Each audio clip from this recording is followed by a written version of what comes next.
The previous 4 all played in Athens a long time ago, all of them won by Georgia. None of that means much right now. All right, y'all, we back. It is a touchdown to get this one started. All right, y'all, I have to make my food is not done cooking. So I will be right back. I'm glad everything is working. Okay, everything is good to go. I will be right back, guys.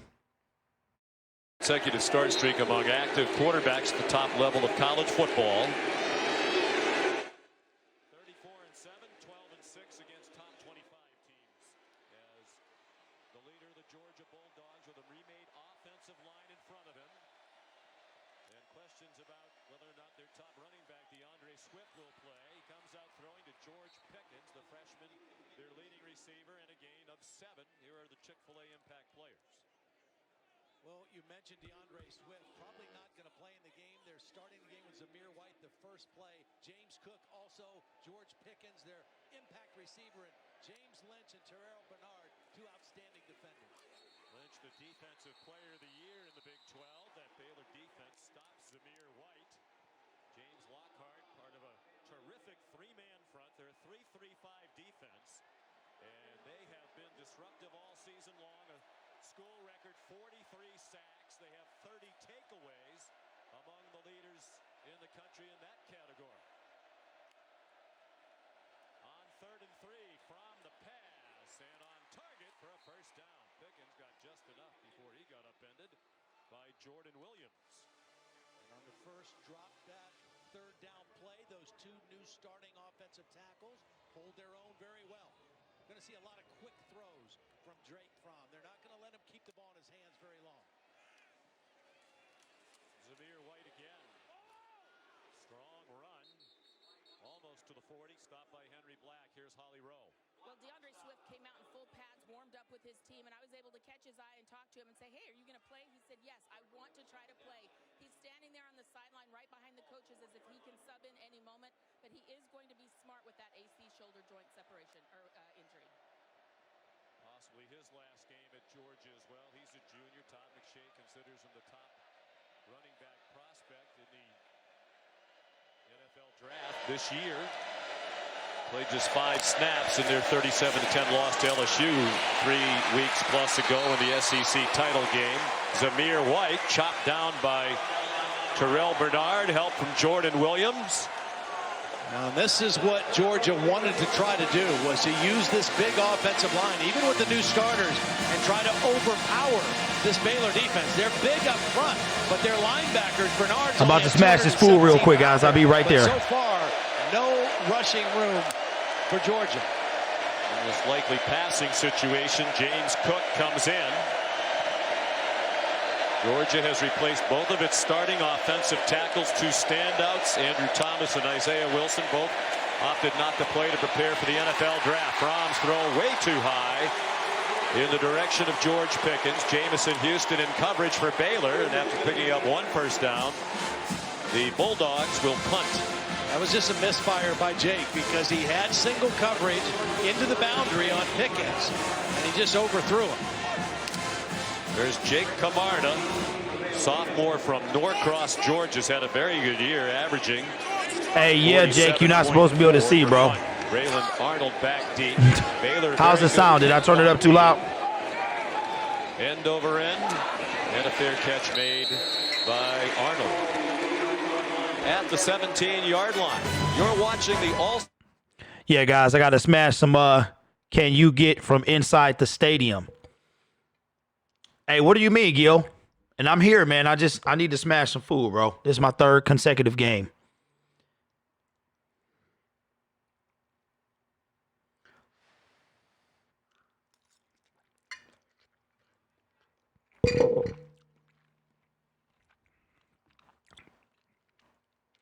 I don't know what he's talking about. I think I know what view he's talking about, but I don't know what he's talking about. All right, Juice said it sounds good. All right. Yeah, so we got to mute it. I don't want y'all to see me eat. That's nasty.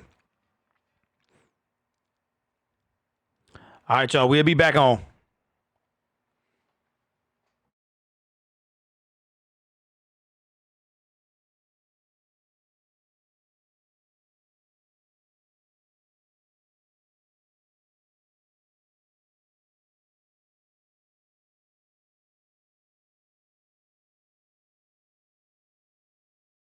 You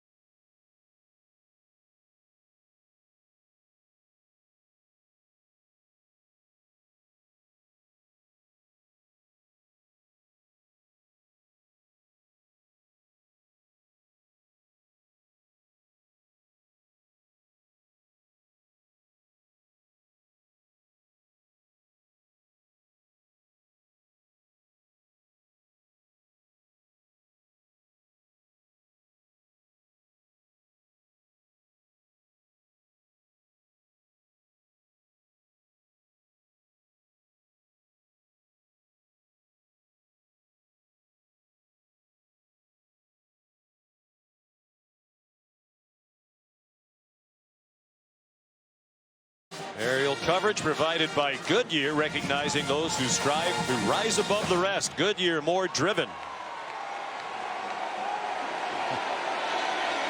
Baylor on offense for the first time, led by the junior from Austin, Texas. Charlie Brewer, we mentioned, he's climbed the ranks in many offensive categories. Baylor top 4 in total offense, passing yards, and passing touchdowns. Facing Robert Griffin III in a lot of those categories. The Heisman Trophy winner. Tough run right out of the gate for John Lovett. They rotate in 3 running backs. Lewis Seen, a freshman safety, made the tackle. Nice block by Rob Solon, the tight end. Guy who plays also on the defensive line. So they ran to that power side into the boundary. This is a Georgia defense coming in, only giving up an average of 2.7 yards per rush. One of the best run defenses in college football. That number is second best in the country. Only Penn State giving up fewer yards per rush. John Lovett has the first down. Well, we mentioned the depletions to the Georgia roster for a variety of reasons. Injuries, preparation for the NFL, suspension, some of them undisclosed reasons. The coaches think it's a bigger deal on offense than defense, but playing without Tyler Clark and J.R. Reed, those are 2 all-conference players. Yeah, those are 2 outstanding players. And in the case of J.R. Reed, a great communicator on the back end of the defense. Who had started 42 straight games. Short pass by Brewer, and then swung down is Lovett by the leading tackler for the Georgia Bulldogs, Monty Rice, junior out of Huntsville, Alabama, who might not be that popular in this city. He flipped from LSU at the end of his recruitment to Georgia. He's had an outstanding season.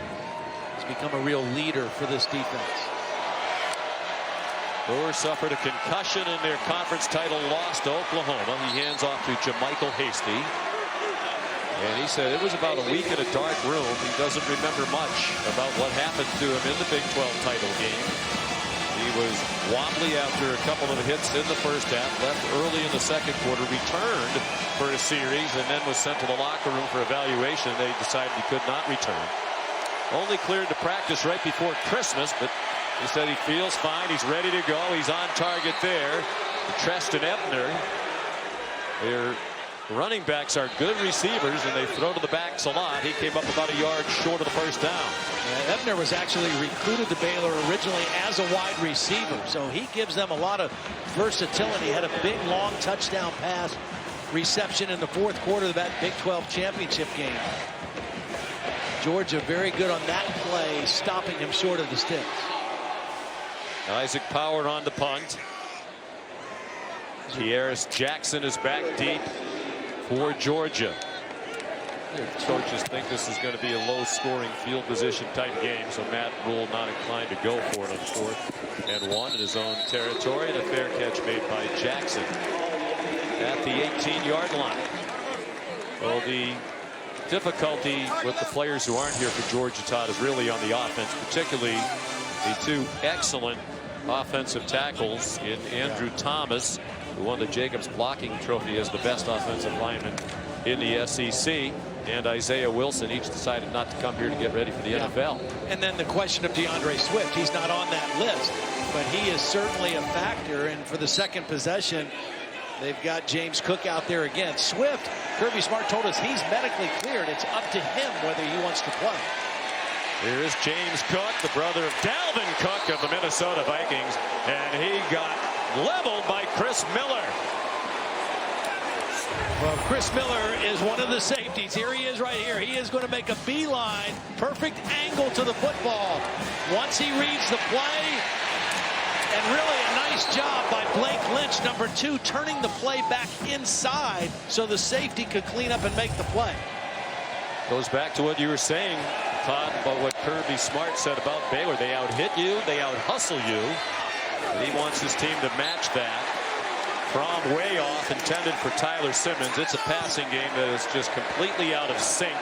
From under 50% passing for Coach Smart in each of the last 5 games, and it just looks like a group that is totally on separate pages. Yeah, it really does. And even though they've had extra time in the bowl prep to build that chemistry and work on it, you can still see early on there's not a lot of trust that Jake Fromm has in this wide receiver group.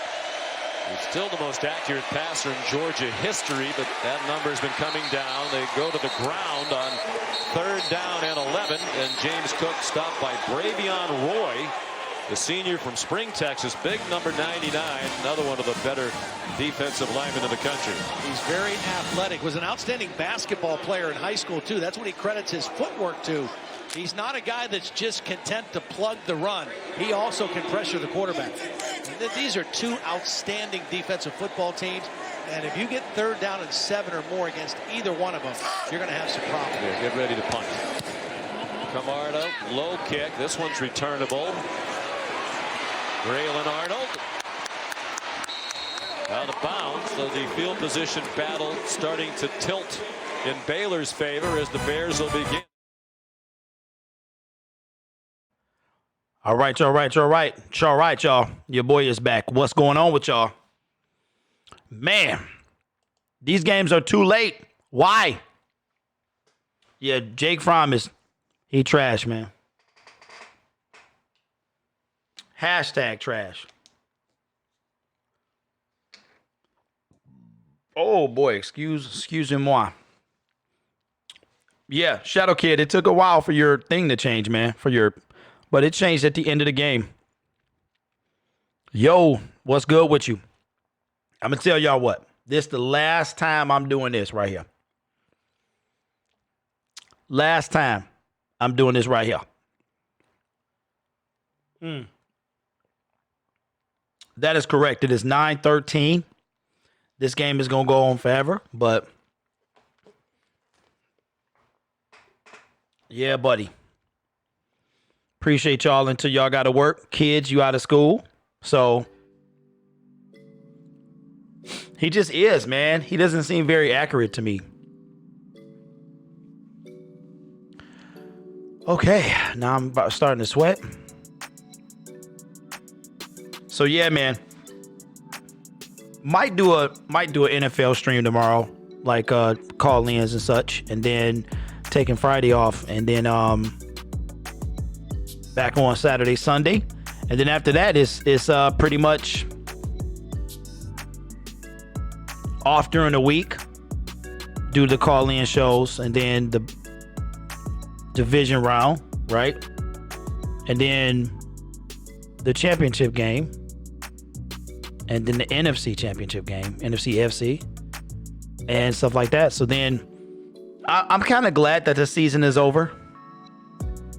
And next year, guys, I don't know what we'll be doing. Oh, that's nice. That's nice, man. 6:15 in California. Roman says, I respect the grind. I appreciate that, man. Yeah, absolutely. I respect the grind, but the grind can wear on you, man. It definitely can wear on you. So, all right. Well, who y'all got in this game?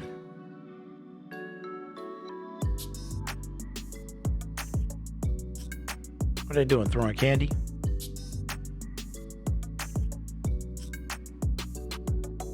Brewer happy he can play in it after suffering the head injury. Big 12 champion. Oh! Man, he landed straight on his head.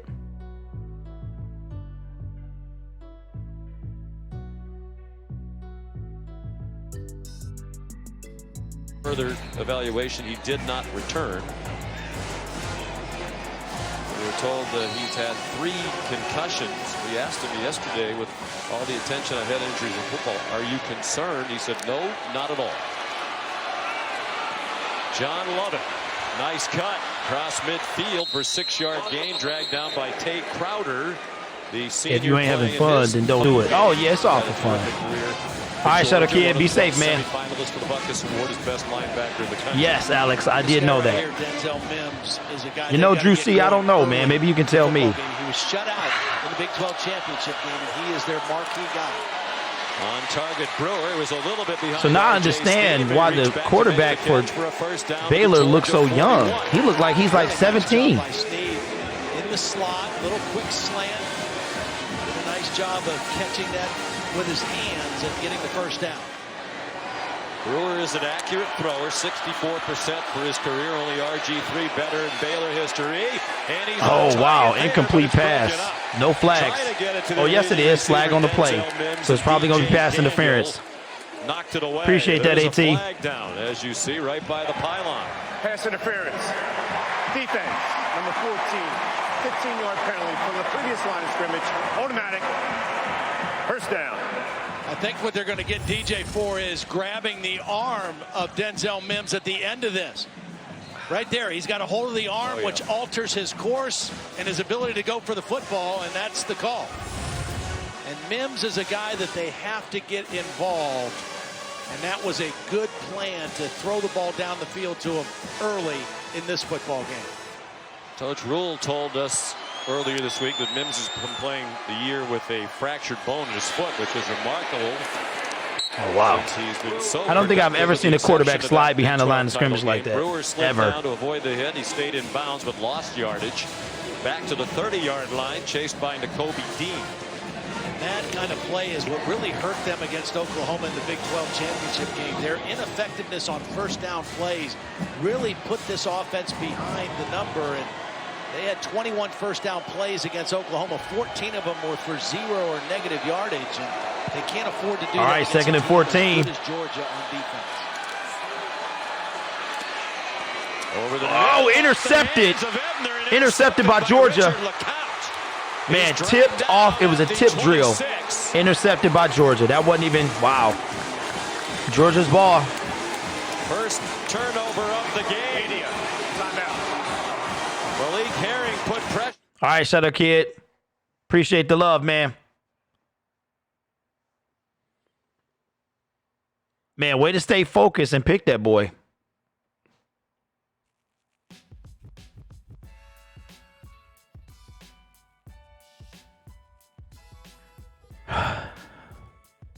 Has a top-ranked defense. You know, who was that they played? LSU, right? Was that LSU that they played the last time I watched them? Well, listen, guys, I appreciate y'all rocking with me this entire day, man. We've been on since 1 o'clock. So, as far as football, I'll be taking a break until Saturday, but it's only 2 games. And I believe they are. Let's check those games real quick.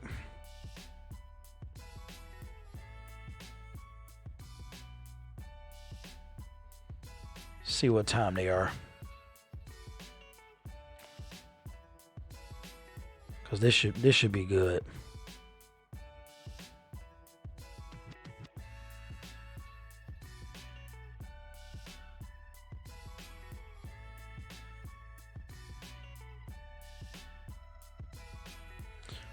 Oh man, okay, they don't play till later. So we got Bills at Texans at 4:35, and then the Titans at Patriots, and that's Saturday, and that's at 8:15. And then Sunday we got the Vikings at Saints.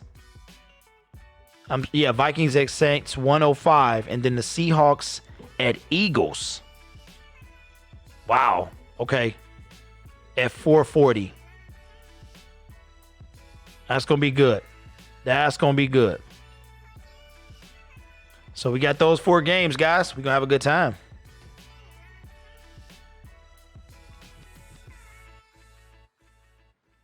Roblox, what you doing, man? And then after that, man. All right, let's see. You know, I'm just, man, look, I feel like I've been playing the game, man. Like, it's been a long season.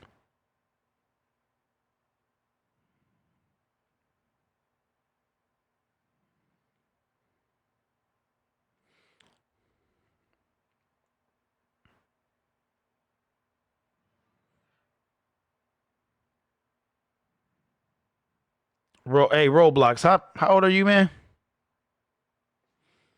All right, we back. Little route here. Now but this pressure by Malik Herring is going to cause Charlie Brewer to throw this ball a little bit further towards the middle of the field than he wants. If he throws it right now, he has a completion. And what happened was Ebner took his eyes off the football and put his eyes on Tay Crowder. Didn't want to get hit there. It could have been caught, but it could have been a better throw as well. You know, the defense is all around him, but you try to catch that ball with two hands. Just the 7th interception of the year. I feel like this game is going to go fast, though. It's already 6 minutes, 40 seconds left in the first quarter. Okay. Jordan Williams. Yeah, that's right. We talked about it yesterday. Hey, Dina, how you doing? Not been a tempo team this year. Coley told us they might use more tempo. Uh-oh. High snap, Georgia. Holy mackerel. 12-yard line. Oh, my God. Downed on a 12-yard line. What in the world? Is not one of the new offensive linemen. That shouldn't be an issue. But that's when you have a guy like Bravion I mean, went completely over his head. Who's so active and powerful, it gets your attention. And it takes your focus off first things first, which is snap the football. One of the concerns without Swift in the backfield is also pass protection. These younger backs not as adept as the veteran DeAndre Swift. Now it's 3rd and 23, ball at the 13. They run a draw on 3rd and long. James Cook just like that, guys. At the 22. Bravion Roy again. Well, if Swift doesn't play, by our count, that'll be 12 Georgia Bulldogs who started at least 2 games this season who aren't going to play in this game tonight. That's a lot. Coach Smart and the players also were way more focused than a year ago. But Kirby still had to answer a lot of questions this week about depletions to the roster. There's Jake Camarda to punt again. Getting closer and closer to him. This one is much higher after a couple of low punts and a fair catch made. That's going to be caught at the 31. Arnold at the 31. Good kick. Yeah, I think it's going to go fast. Why is this game the Sugar Bowl? This is a disaster. Yeah, buddy.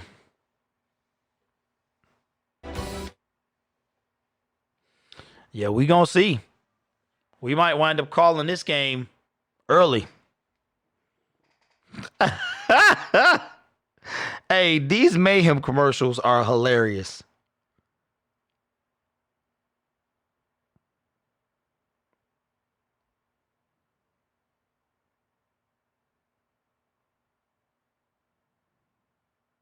That is crazy.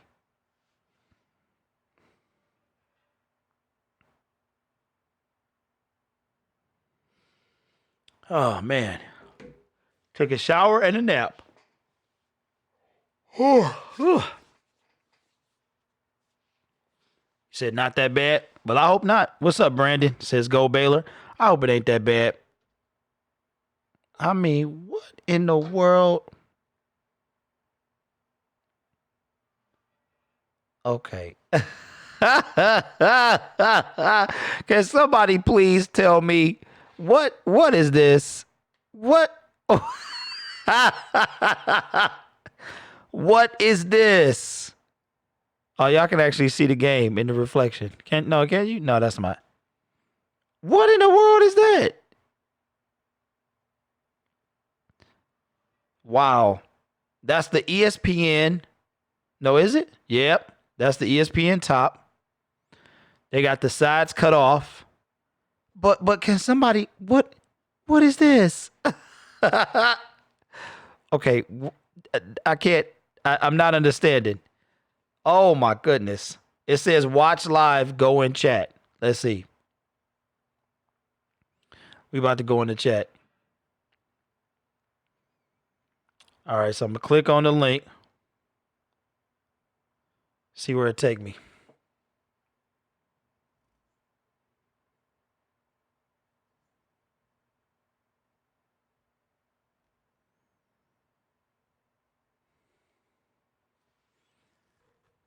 Ah, they want you to create an account.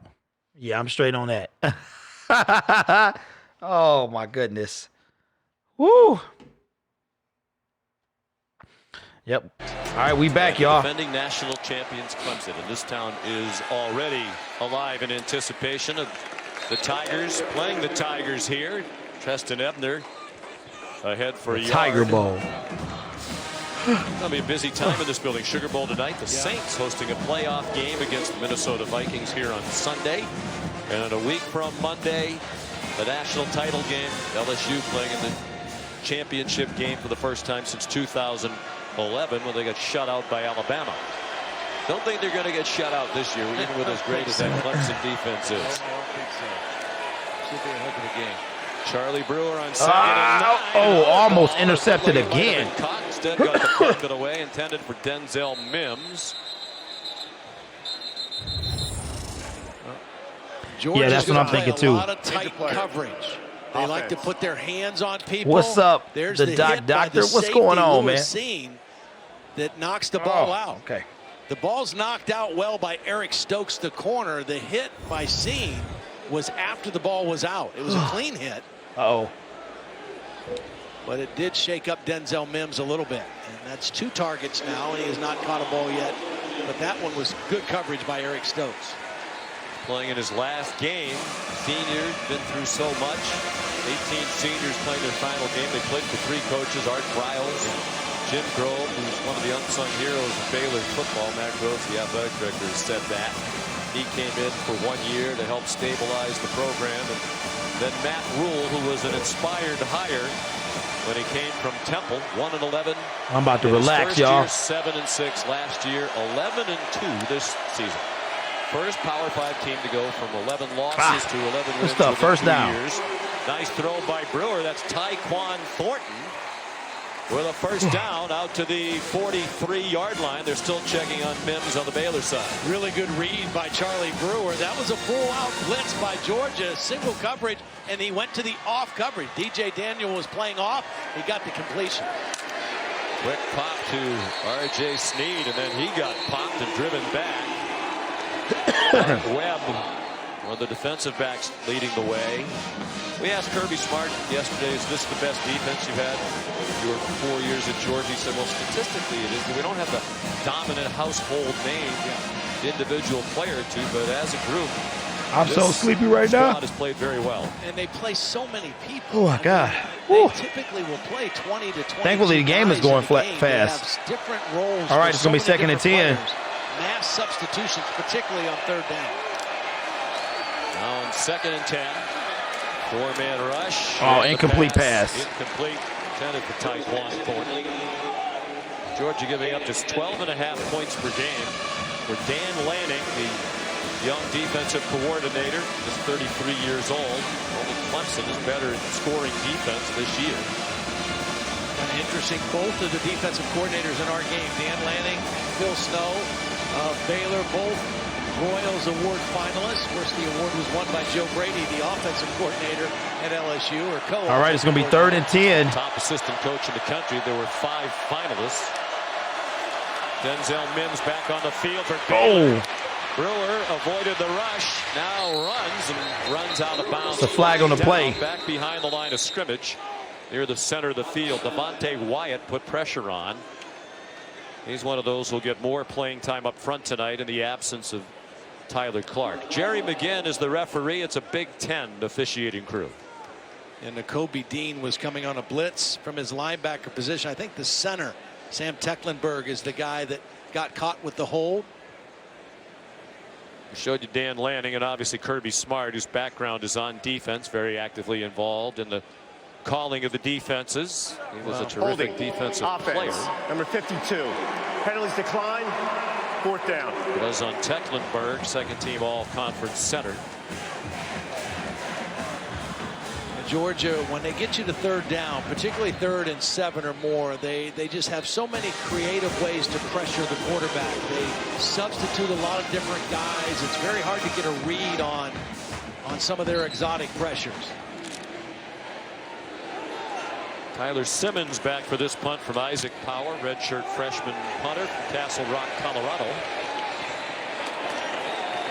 And it's a touchback. This season, for every field goal and extra point made by participating universities, All-State will make a contribution to the university's General Scholarship Fund. Thank you again to All-State. You know, as we've watched Georgia here early in this ball game, 3 minutes left in the first quarter offensively, you know, what can they do? They have to still try to run the football and take some shots down the field off of play action. And the guy they want to try to go to is George Pickens. He's the only proven receiver they have on the field. But they have to get something going running the football behind a bigger offensive line. They hand it off to Tyler Simmons, the motion man. And there's a flag down. He got 4, perhaps more, for a face mask.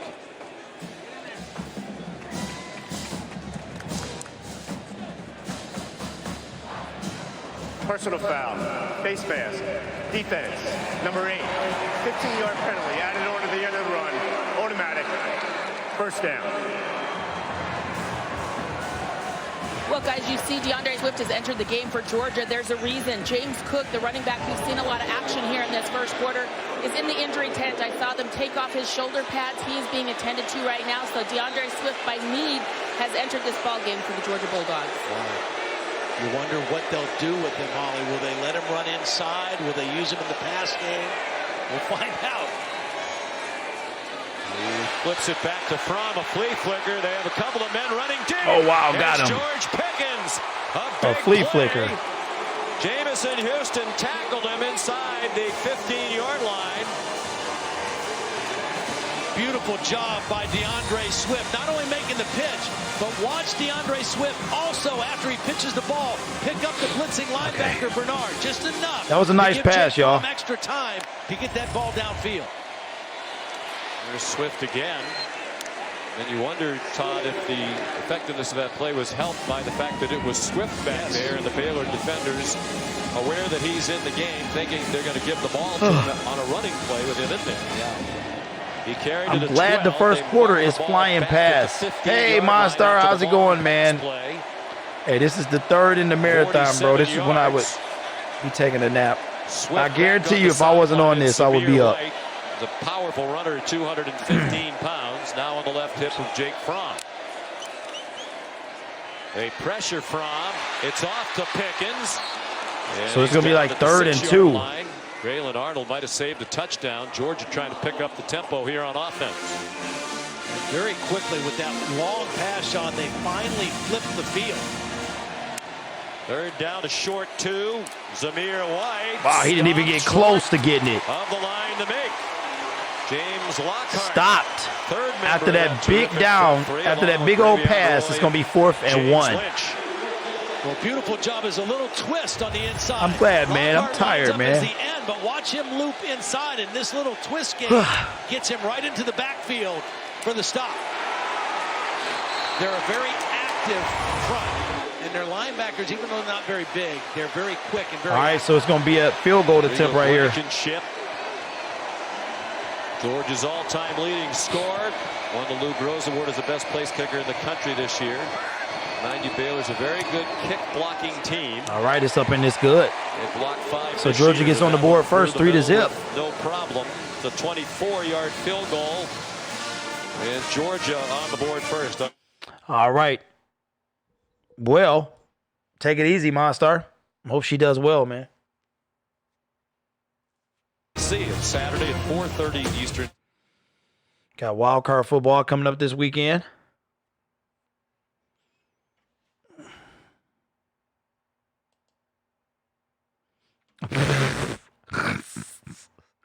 This clown. Come on, Seattle. What you doing, man?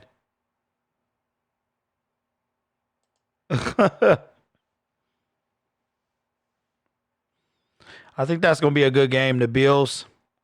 I got the Bills winning that.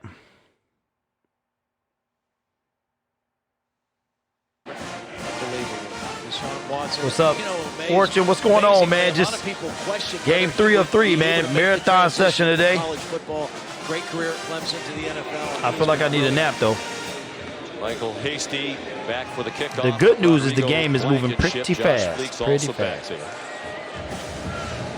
Talk about possible distractions with so many Georgia players not here. Baylor's had to deal with some of it, too. Their team is really here intact, fired up and ready to go. But Matt Rule has been mentioned regularly. That's Phil Snow, the defensive coordinator, getting after the defense.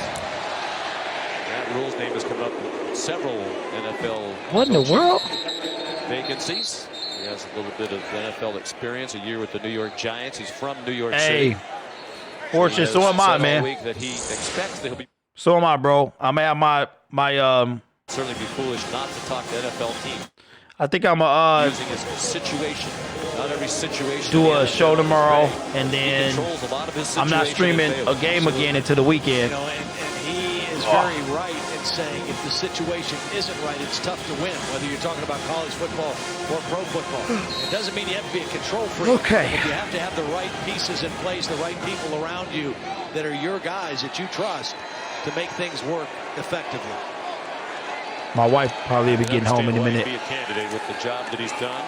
Charlie Brewer, deep ball. What in the world was that? Coverage, but not on the same page at all with Chris Platt, who is running with Mark Webb in coverage. Mark Webb was in perfect position coverage-wise. The ball was underthrown, didn't even have a chance for Chris Platt, but that would have had to have been a perfect throw because Mark Webb, who's a converted wide receiver, kind of plays the nickel or star position, was in great shape. Brewer escapes a sack. Finally gets rid of it. Throws it out of bounds. Wow. They've given up 35 sacks, Baylor. When I talked to a couple of the coaches today, they said one of the problems is Brewer frequently hangs on to the ball too long. Yeah, and that can happen. I mean, and sometimes he moves. He's a guy who likes to do things with his legs, and sometimes they don't know where he is. If he's moving in the pocket, sometimes those offensive linemen aren't sure where their quarterback is. And so, yeah, sacks aren't always just a lineman getting beat by a defensive player. Gotta be careful. All right, it's going to be 3rd and 10. Against this Georgia defense. Smart with the ball. Four-man rush. Man, avoids a sack again. Wow. Offense's left end. Denzel Mims made the catch. DJ Daniel made the tackle. Azeez Ojulari putting the pressure on. Very much like when Kirby Smart was with Nick Saban at Alabama and the way they played defense. It looks like that's going to be the end of the first quarter, guys. I mean, they don't want you to gain 1 ounce or 1 inch more than you catch the football. That's a couple times now where Baylor's completed a pass on 3rd down, but it's been short of the 1st down marker. Isaac Power. Good kick. Tyler Simmons. Fair wow, catch. Good kick. That gets us to the end of the. And that's the end of the first quarter, guys. Whew.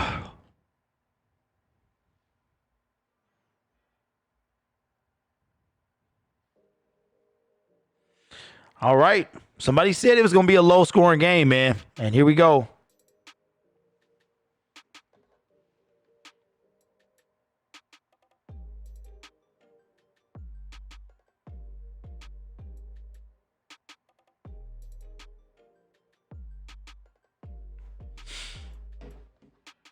Bray, how's it going, man? Gil C, what's up with you, man? I think I saw you earlier.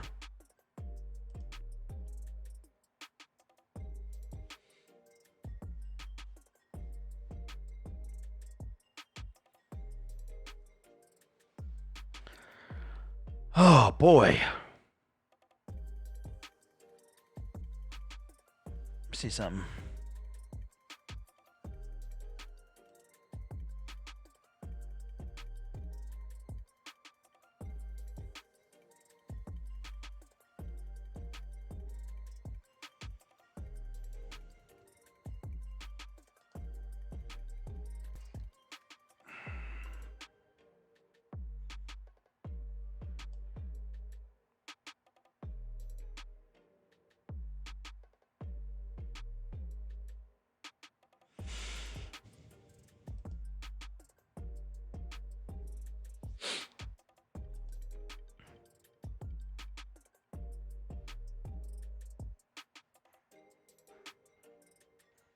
All right, guys, hold on.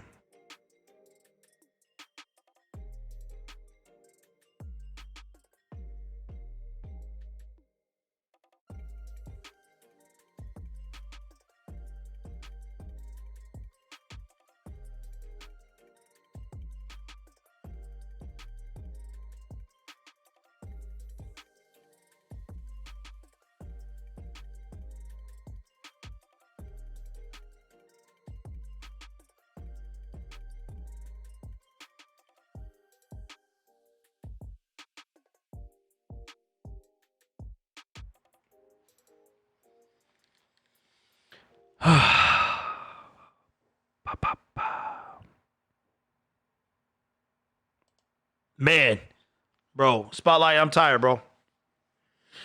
This third game, man, kind of wears me out. I'm hoping it gets a little better. Gets a little better.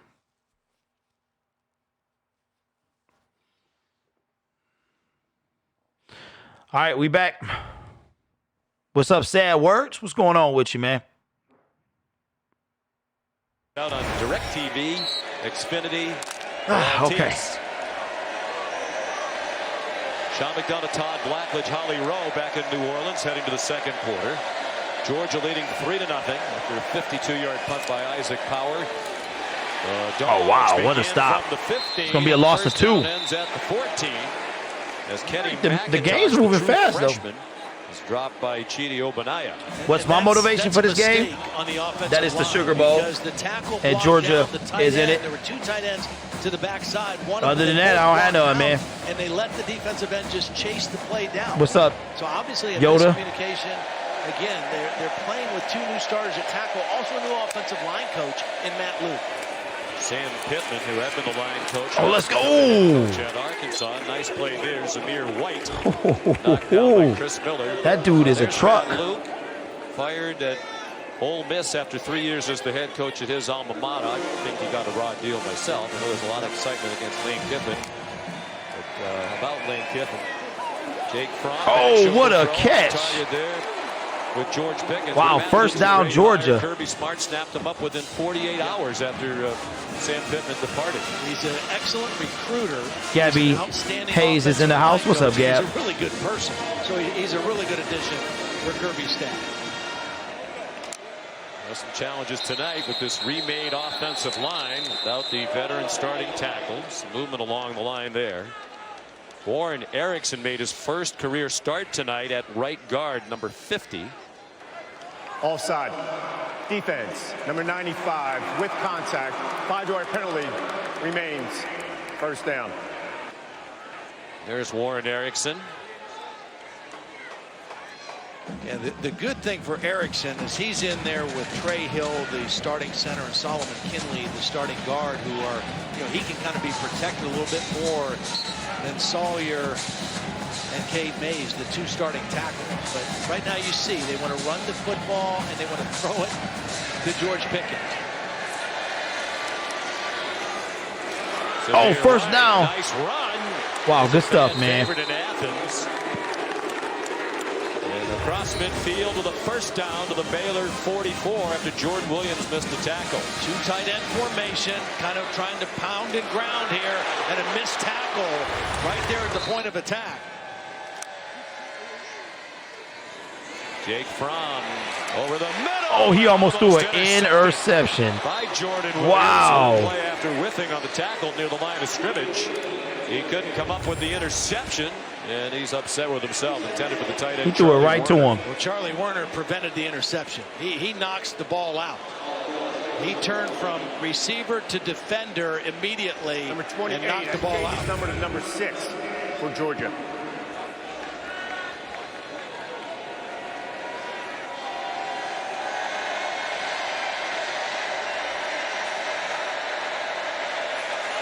This Baylor defensive line, these 3, they stand up so much, so different. Pickens really become their lead. Yeah. I'm digging this game, man. Injuries to Lawrence Cager, to Dominic Blaylock. It wasn't a group that was all that productive when they had everybody healthy. But they had more options. We saw them against Tennessee earlier, and those guys were all healthy. It was a much different looking pass game. Saw Lawrence Cager. All right, first down. With an ankle injury to the end of his career. Came over as a grad transfer from Miami. Kenny McIntosh for the first down. Nice job by James Coley calling a formation that time to the field where they were able to outflank the Baylor defense. They snapped it quick. They had 2 tight ends and a receiver to that side. They got the ball out on the perimeter. And when we talked to Phil Snow, he thought some quick sweeps would be something Georgia would do because Oklahoma had success with those kind of plays against them in the Big 12 championship. Pressure from Fromm's left. He throws. Oh, what a catch. Touchdown. And a touchdown. Touchdown, Georgia. Uh-oh. It's getting out of control real fast, y'all. I mean, you know they're going to throw it to him. He's the only guy that they feel confident making contested catches. He's going against Jamison Houston. Wow. And a perfect drop in the bucket by Jake Fromm. Right over the outside shoulder. You can't throw it in a better spot. And even though Baylor knows the ball is going to Pickens in the air, he's already got 7 catches for 118 yards. That's crazy. He got 118 on the day.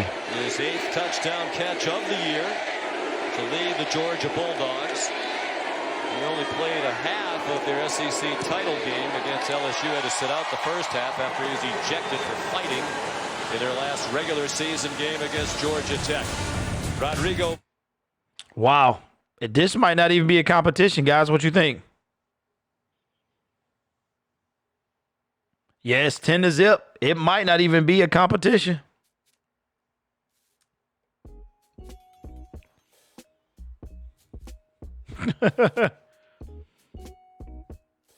Y'all missed the call-in show we just had.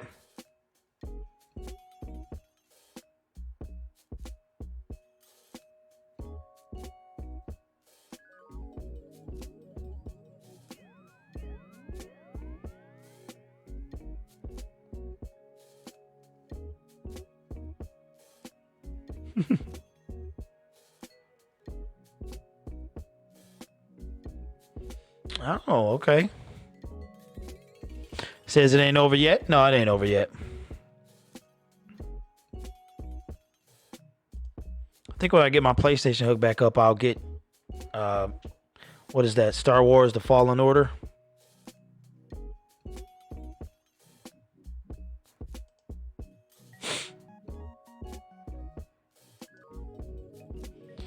All right, let me see. And the winner is oh.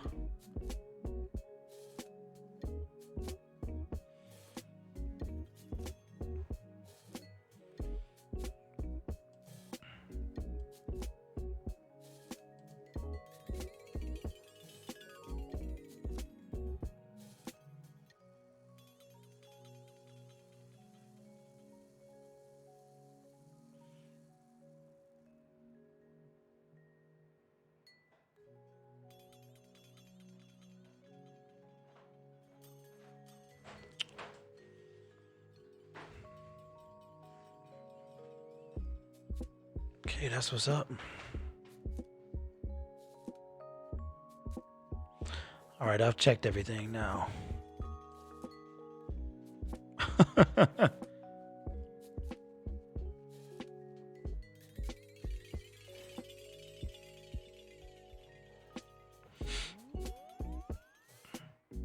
All right, we back. Bell is bringing the best of the regular season to the All-State Sugar Bowl by creating the Live Moss student section. Today they're picking up the tab for students from each school so these passionate fans can cheer on their teams. It's the Georgia fans making noise now. Jake Fromm has completed 7 passes. They've all been caught by George Pickens. 7 catches, matches his season and career high. He's a freshman. He had 7 in their loss to South Carolina and the 118 yards receiving already. Career high. He had the 46-yard catch on the flea flicker that set up their field goal that started the scoring tonight. All right. So 10-0 Georgia. Scored more than 27 points in only one of their last 8 games. That's low by today's college football standards with the high-flying offenses. College football playoff national championship weekend in New Orleans is going to be the place to be whether your team is in the game or not. Learn about all the events and festivities for CFP's championship campus at www.collegefootballplayoff.com. Don't miss out on the biggest weekend in college football. We're excited about it. We'll get back here. Well, that Bulldog is ugly. Ian Fitzsimmons to call the game on ESPN Radio. And LSU takes on Clemson here a week from Monday night. Flag Yeah, down, that was definitely a false start. False start. Offense, number 61. 5-yard penalty. First down. Khalil Keith, the left Yeah, I guard. knew it was a first down. I mean, Too a bad false that start. Baylor couldn't snap the ball quickly because Georgia was late. I have a PlayStation 3 in 2009. Only turned on once. Packed it back. There was the false start by Packed Khalil it Keith. back up. Snapped it early. Wow, really? They've gone 11 on 10.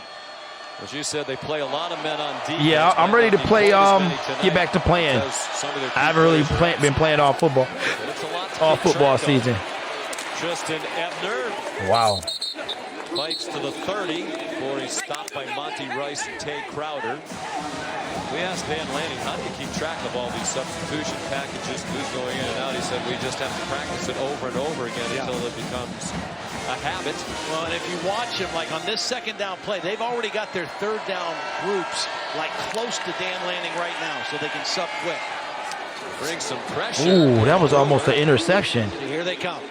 That's, what's that, 5 guys they're subbing on third down. Obviously, distance dictates what group they want in, but they do. They practice it every day. They rep it. They script it that way in practice. So they're used to being ready to sub quickly. Dan said we've only had too many men on the field twice this season, which is impressive. Of course, when you're a coach, it drives you crazy to have even 2, but given as much as they substitute. Brewer on third down. Oh. His target off the head, it appeared. R.J. Sneed. There's a flag down.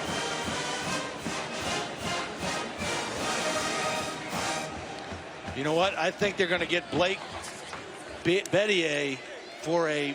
He threw a punch at the end of this play. He was tied up with a pass rusher and took a shot at the guy.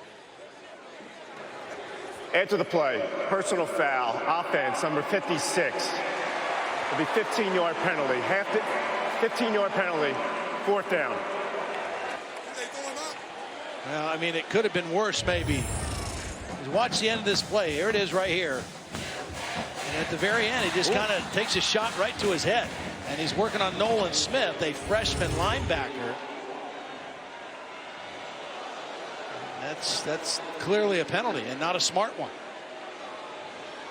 Georgia stands to get outstanding field position again here with a 10-0 lead after that penalty and punt. So Isaac Power now standing on his goal line to punt to Tyler Simmons.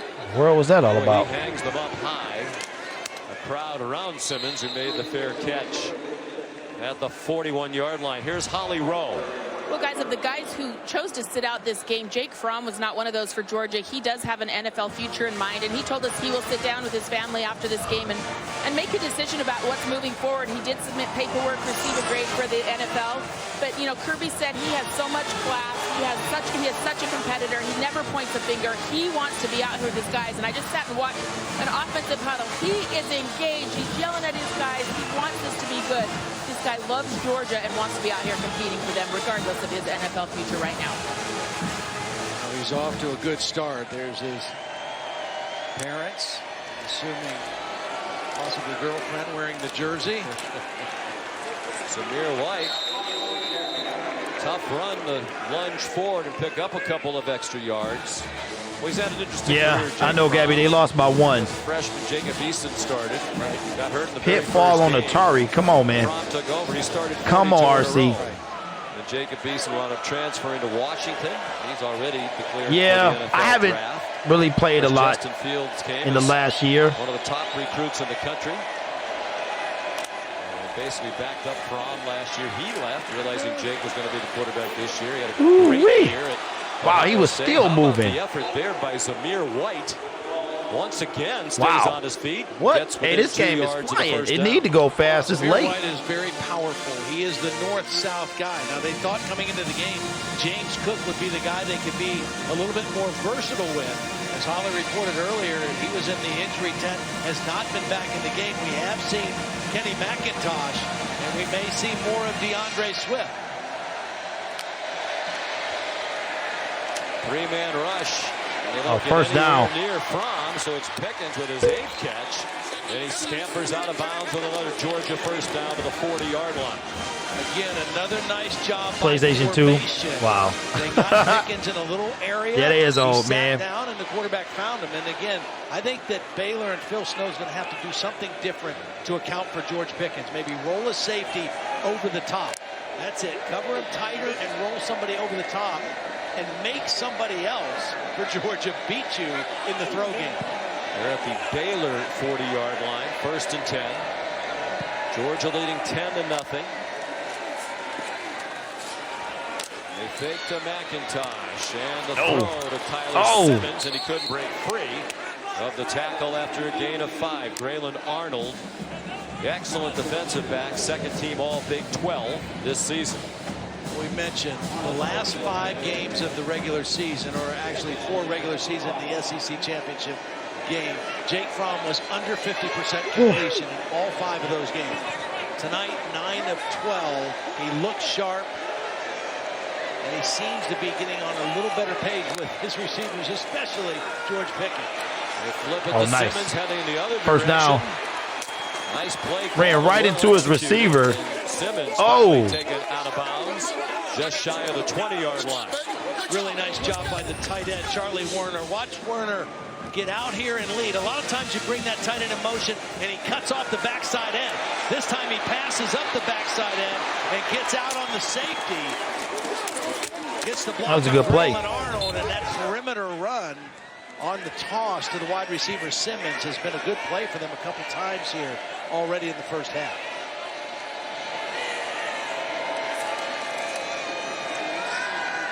Hey, how you get 33 in your 33 dislikes, bro? I just came over there with Baylor fans want a holding call. Fromm throws it away. I ended my stream. Yo, you ended it, bro? Let me see. Managing all year Baylor to get pressure largely with that front three. They're really not, even with a couple of key offensive linemen not here tonight for Georgia. Yeah, so far the pass protection has held up well, and you know, even when we talked to Kirby Smart, he said, hey, you know what, bro? It's gonna change. I saw that before, man, and it changed. In terms of their ability to That's insane. Most people thought they would be the most dominant offensive line, not just in the SEC, but in college football, and they weren't able to establish the run. Kirby said that was his biggest disappointment. Pickens again in a monster first half. Looks like he's gonna be about 3 yards short. Easy to explain when you watch Georgia play.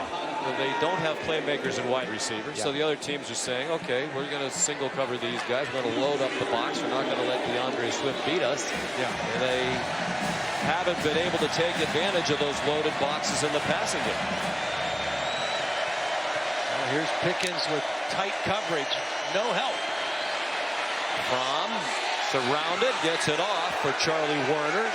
He was covered by Henry Black, a Louisiana native, back in his home state, 5th-year senior out of Shreveport, who's been through the bad times and the good for the Baylor Bears. I'm not really sure why Jake didn't take a shot at George Pickens on this play, because I think he had him for a touchdown. They're going to settle for the field goal, but I think he had a shot on the post, the skinny post, if he goes ahead and gives him a chance at the ball. There's Blankenship, who's connected from 24. This is from 31. Coming the end of his career. He has a lot of relatives in attendance tonight. Whistles before the snap.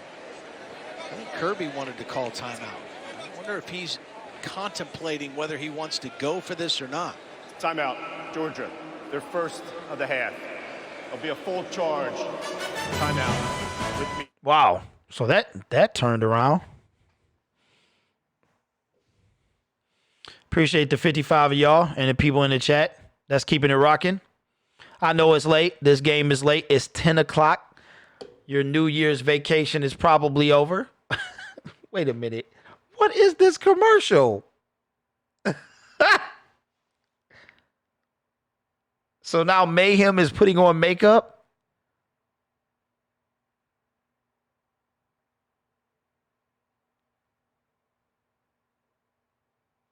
Wow, that's hilarious. Oh, boy.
Picture signing. All right, y'all, we back. My bad. Playing games with patience.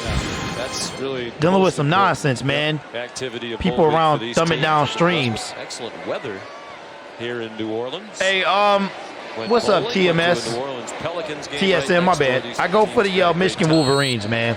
So they got blew out today. All right, 4th and 3 ball. What is that? The right hash. All right, it's up. It's good. Blankenship right down the middle again. Okay, so is Baylor going to do anything? Are they going to even try to score? So now we talking about Karl Malone. What in the world? Is this game so boring to y'all that y'all talking about basketball players? Because if so, we can call it, man. This is going to have to spend some time, extra time on the mountain bike this weekend. Heather's trying to kill me with these desserts. You get the Peloton, man, or the Bowflex. Not until next half.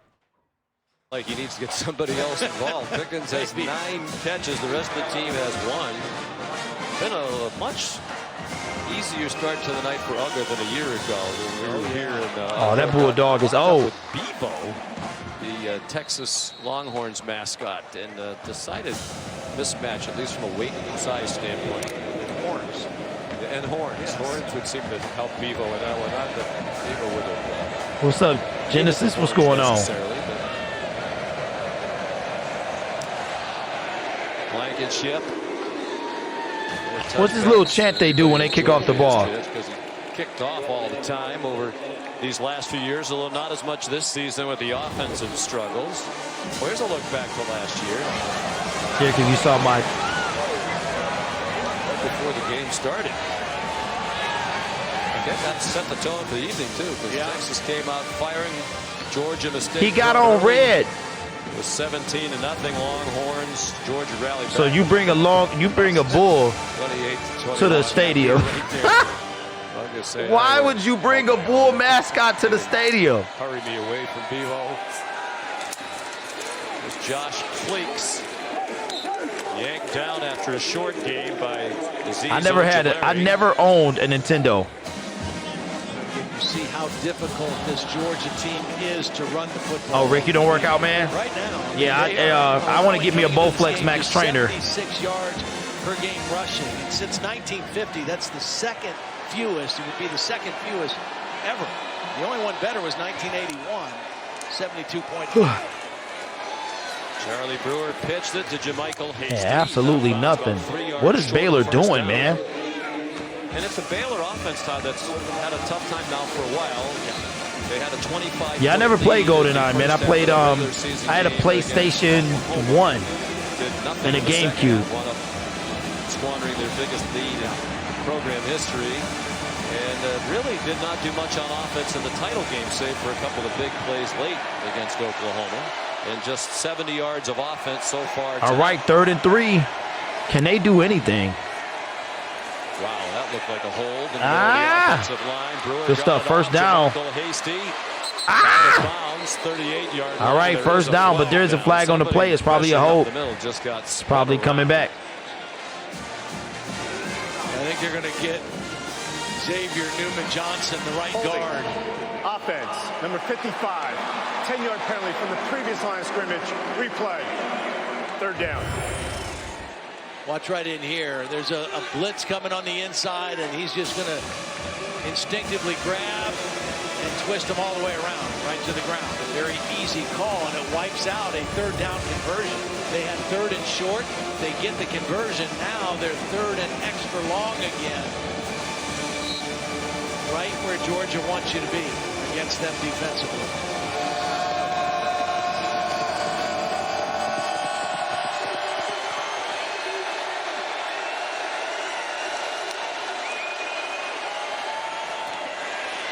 Cheston Ebner. Oh, nice pass.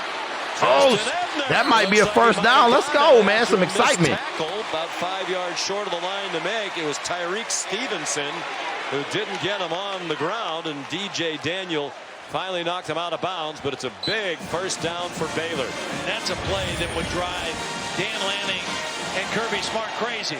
You let him catch it underneath and you make a tackle. There's the miss by, first a miss by Richard LeCount, and then Stevenson right behind him. And now Brewer going deep, and it is incomplete, looking for Tyquan Thornton. And Matt Rule's upset, and should be, because he got away with a grab of the jersey. He was beat on the play, and the defender grabbed the jersey to slow him down. That was DJ Daniel. Watch as he gets beat on the play. He's going to reach out and grab the jersey, actually the undershirt under the jersey, and that impedes the receiver from going to the football. That's got to be called. And that's blatant. We've had 2 of those in as many games that we've done, and the officials completely whiffed on what should have been a pass interference call against LSU. Yeah, the officials been whipping on stuff all day. I mean, that's not even a there for everybody to see. Especially when you see the shirt like pull all the way out from the body. I mean, that's not even a that it's a penalty.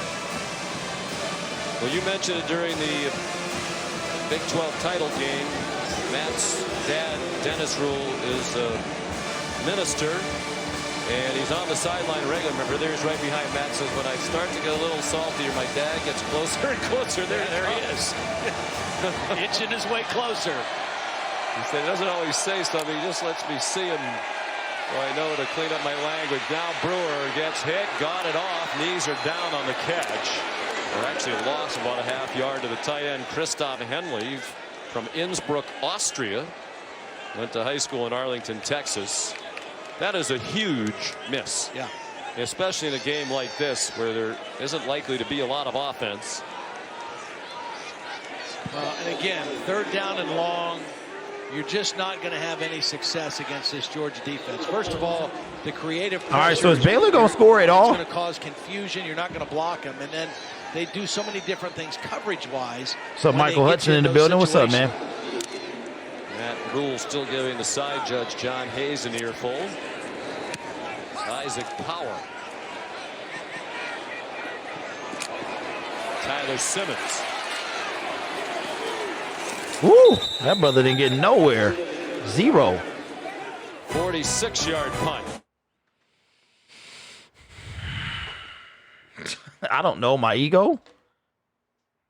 Best cardio you can get. I can't talk about it on here because you'll boot me. I get some good cardio on a Bowflex Max Trainer. It's pretty good. Pretty good. I want to get me a new model. You like basketball, rat? What? What's up, Austin? What's going on? Ray says Netflix and chill. Y'all on some stuff today. Why was this game so late, though? Waiting with bated breath. I mean, they could have started everything maybe like 12. You know what I'm saying? Maybe gave us that extra hour right now to be 9. I mean, we're not even at the half yet. It's good.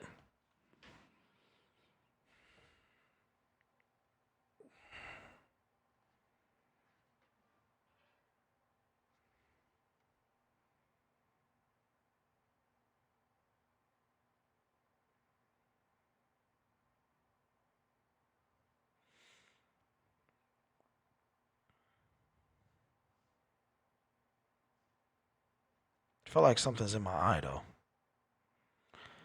Oh, boy, oh, boy, oh, boy.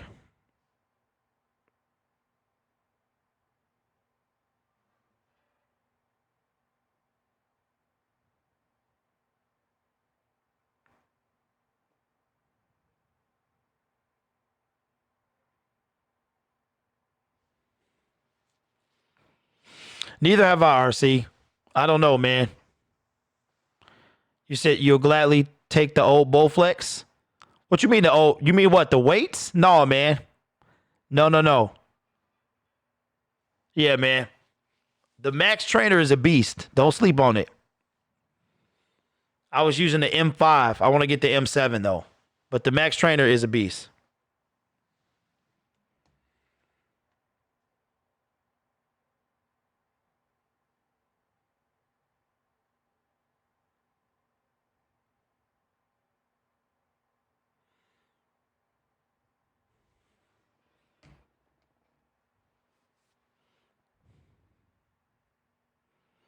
You know what? I might root for whoever got the best uniforms.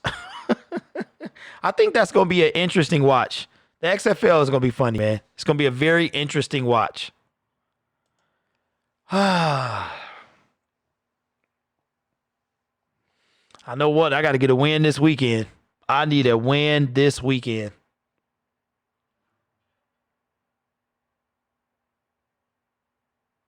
Found a way to slow him down. Oh, Zamir White ran into Chris Miller and gets stopped after a gain of about 4. all right. So it's going to be 2nd and 6 with 4:30 to go in the second half. Or in the second quarter, I'm sorry. High, as is the 136 yards. He's had a touchdown.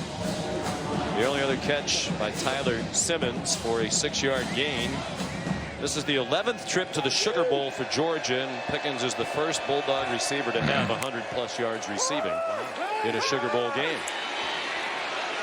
Oh, good stuff. Wide open. You got to stop jumping over people. He approached. Man, people have got to stop hurdling. That's how TJ got hurt. Sight, Todd, for Jake Fromm to look out there and see open receivers. Beautiful route. He really fooled Chris Miller. Miller was trying to give extra coverage, but that little in fake froze Chris Miller. And when he broke out, there was no help. People have got to stop hurdling. Route that time. Patience by Pickens. So much of this season, it's been hard for Georgia to get receivers open. They feel like they have a very good recruiting class of receivers. All right, first down, Georgia. Zamir White close to another first down.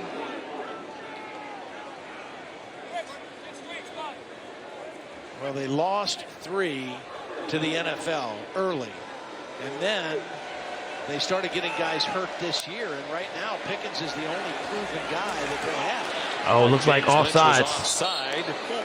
DeAndre Swift was back on the field for one of his few snaps of the night on that play. George Pickens couldn't catch it, but it looks like it's Baylor. Offside. Defense. I'm ready for NFL football, I tell you the truth. Penalty remains. First down. So even on that play, George Pickens was open in the middle of the field. It wasn't a good throw, and they got the penalty. But I think Baylor needs to get some hands on him and redirect him, reroute him a little bit. And this is the best thing that Phil Snow can see is George Pickens on the sideline getting some water. Phil Snow, as Todd mentioned. All right, it's going to be 1st and 5. Ball is on the 25-yard line. Georgia might score again. 42 years in coaching. Matt Landers short of the first down. And Phil Snow, one of the real characters. All right, y'all. So what y'all think, man? If Georgia goes up 20-0, what y'all want to do? Y'all want to let it ride the third quarter or call it at the half? What y'all want to do? And he says that's what they play in the SEC, maybe a little bit more than what we see in the Big 12. He likes the challenge, but right now, Georgia kind of having the better of it, the better of his defense. He tells these players Big 12 is soft. Just trying to fire him up and get him mad a little bit. It's less soft this year, if it ever in fact was soft. Much better defense played in the Big 12 this year. First down. Demetrius Robertson. What's up, Philip Tapp? These wide runs, I mean, they were not having success running inside.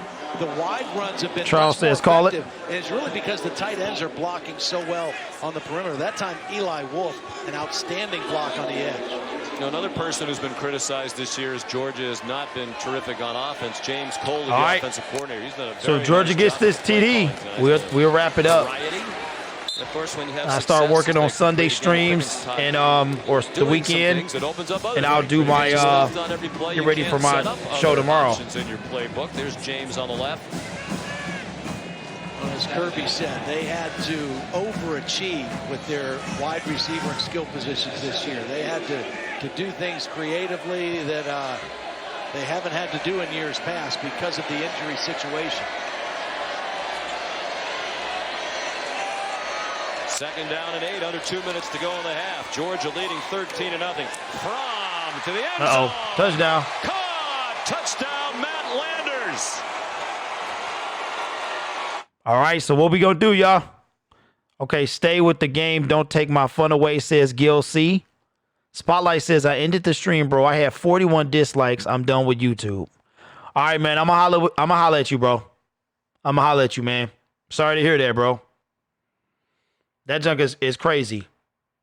Yeah, I'm hopping back and forth trying to see what's going on. Derek, but you know what happens at the half once the team has been dominating. All of a sudden, team winning. Can't. Okay, who gets the ball back then? The ruling on the field was confirmed. So they're saying it was a touchdown. DeAndre Swift in. Yeah, he had 3 concussions, they said. So they're going to go for 2 to be up 3 touchdowns. Ron looked at Swift. Instead, incomplete. Pass batted away by Braylon Arnold. The general direction of the tight end, Eli Wolf, the transfer from Tennessee. Georgia in control in the. Get some rest. It'll be a long weekend. TSM Chris says keep going. This is ridiculous, though, man. Another How many Mayhem commercials did they spend? How many? Oh, my God. My man drove off of a cliff. But why would you even be listening to this dude, man? Never trust anybody backing your car up. Let the third quarter ride in college. Then they can light up whenever least expected. I mean, I'm just like, where are they at? Yeah, we'll definitely do that. I'll check on my wife real quick. And then I'm just mad this game is so late. Like, why did they start them so late? Especially if they knew they were all going to be on the same channel. You know what I'm saying? They could have been like ESPN, ESPN2, and then back to ESPN. Gil says, I'll just have to twiddle my thumbs if you go. Well, we got a, man, what a week it's been. So excited. 5,000 subs last week. And then NFL football, you know, the new year, 2020. So we got a lot to look forward to, guys. Got a certain structure I want to have on my shows. So I'm excited, man. I am excited.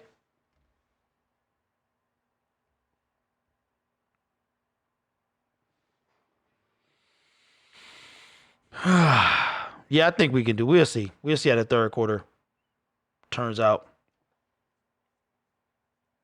I think the half is a little too early, probably, to call it. Can't go to TROXEL'S if he closes. Yeah, TROXEL'S Short Sports Talk. His only difference is he don't got the camera. That's it. Like, he don't have his face on camera. Not yet. Jesse Palmer, Joey Galloway. They might need to get to the set and get going here. They're lingering on the sideline. Ian Fitzsimmons on the radio down there as well. Getting ready for the national championship game, which will be on ESPN Radio in addition to ESPN TV and the app. There's Matt Barry. Apparently they're going to do it from the field. Do they have a set? Or are we saving on the budget earlier in the new year? It's good to start, the new year right financially. Maybe we can spend a little more money later in the year. There's another all right. Will Baylor do anything? They still got a minute, Jake Fromm's having a almost game, 2 minutes. On this 2-point conversion, DeAndre Swift's in the game for a reason. He's got him right now. So that's his first Don't go. read. You're the only person that talks back. TROXEL'S now, talks. You just can't see him. Like that, but George Pickens is going to open up right here. That's his second look. And he doesn't go with either one of them. Now, again, it's not that big a deal. It's a 2-point play, and he's having a great game now, 14 of 19.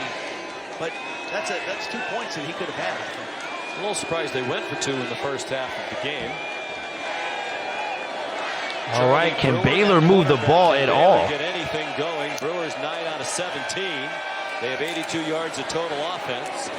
He dumps it off for Jermichael Hasty. Lowers his head and picks up 3 or 4. Chopped down. All right, clock is still moving. All 3 timeouts left for Baylor with 1:38 to go in the half. Again, it's so critical what you do on first and second down. You have to win those downs against Georgia, and they've not been able to do that in this first half.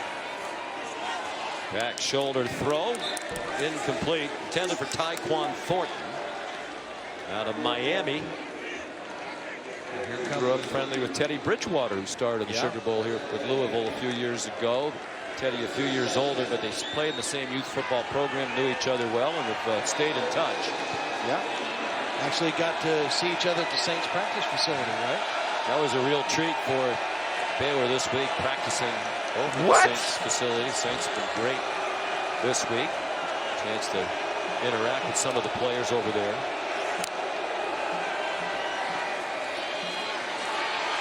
Brewer forced to pump a couple good stuff. Times. First down. It's a 2 Thornton. Off 3rd and 7. And it's a first down.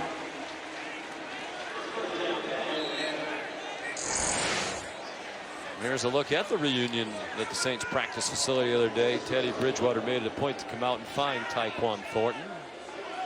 Yeah, Tyquan told us that even though Teddy played in an older age group, he would work with the quarterbacks on his team and stick around and help out those guys. Boy, heavy rush. Brewer spins away from it, throws back across the field to Hasty, who's to the 41. Boy, that was a hard-earned 5 yards for Baylor. They're down to 1:05 to go in the half. Well, you see the elusiveness of Charlie Brewer because it was a quick rush right away that he eludes. I know Denzel Mims has an injured foot, but he trotted back to the line of scrimmage. He's going to be sacked. With a sack of Brewer. It might be Georgia looking to call a timeout now. And it is. The Bulldogs use one with 44 seconds to go. Georgia, they're second in the half. Be a 30-second charge timeout. Don't look like Georgia's going to do anything. January 13th, 8 Eastern, ESPN.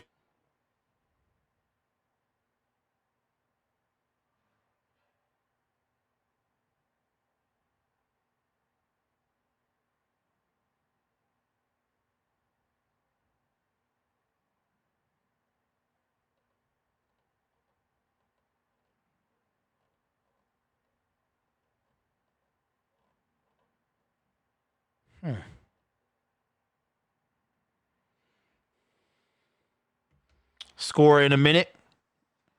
Yeah. Now, if they go up again, it's a wrap. Then I'm cutting it off. All right, 3rd and 9. Georgia has 1 timeout left. Lawrence can hurt you running the football. They don't like to do it. But he can do it. He did it very effectively against Ohio State. So here's 3rd down and 9 for Baylor. Georgia with 1 timeout left. They can get a stop here. Brewer under duress, got it off. They get the stop with Tyquan Thornton and Kirby Smart. Wow, okay, if Georgia scores right here, we're going to cut it off, man. Baylor on the ropes. Wants to try to bury them here in the first half. Well, his defense has held them to 97 yards of offense. And so they have pretty much had their way. And when they get him again in these 3rd and long situations, it just plays right into their hands. They're rushing the passer. They're covering downfield, and right now this has been a beautiful half for Georgia. Not just their defense, which has been this way all year, but for Jake Fromm, the offense, George Pickens, pretty exciting stuff for Georgia here in the first half. And a lot to be hey, happy Spotlight, you still here, man? I think one of the things that he's going to be happiest about, he won't have to answer questions watching Netflix after this game about ain't nothing wrong with that, man. Where they focused from the start. We mentioned a lot of players who started games this year aren't here. All right, so how we going to do this? If Georgia scores now, Jake Fromm in that passing game finally. Then we going to call it a day. Rhythm. Dog fans been waiting for that most of the season. Yeah, and Kirby was very emphatic with us saying, when we met with him, he says, look, everyone wants to talk about the guys who are not here, the guys who aren't playing. The guys who have been here and are playing, they have practiced really hard. We want to focus on those guys, and I want to see how our team is going to play. And I think he's happy with the answer that he has in the first 30 minutes. So the Giants and Panthers are looking at That's one of the reasons Matt why Rule. Got some pressure. It's an excellent punt. Oh, Lord. Down by the 3-yard line. So it's down at the 3. Ross Matisic, the snapper. He's an excellent player. He's backup middle linebacker. We saw him get into linebacker in the Big 12 championship game. 57-yard punt. And I would think now, Todd, with this field position, no timeouts left, 30 seconds to go. Yeah. Just take it to the locker room. Yeah, absolutely. And they've dominated the first half. They've controlled the line of scrimmage on both sides of the ball. 165 yards receiving for Pickens. Baylor, as a team, 97 yards of offense. 11 catches for Pickens. The Sugar Bowl record is 14 by Josh Reed of LSU. And the yardage record is 239 by Josh Reed in the same game against Illinois in 2002. Pickens has 165. They give it to Zamir White. Oh, he's still on his feet. Good stuff. Looks like he gained about 7 yards. It's going to be. Now it's going. Okay, no more timeouts left. Wonder if it was a shorter gain or a no gain play. Matt Rule might have tried it, force a punt. So this is the guy they might want in New York, huh? All right, guys, looks like that's the end of the first half. I don't know. Okay, Baylor receives the second half. So what we'll do is we will put 21 points as calling it. All right.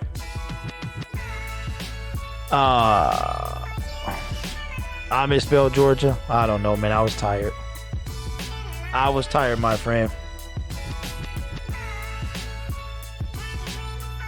All right.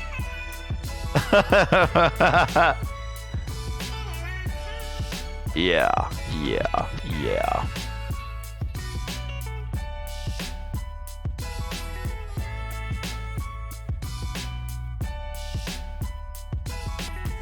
All right, y'all. What we'll do is Baylor gets the second half. All right. If they don't score and Georgia scores again, I think we can call it at that point.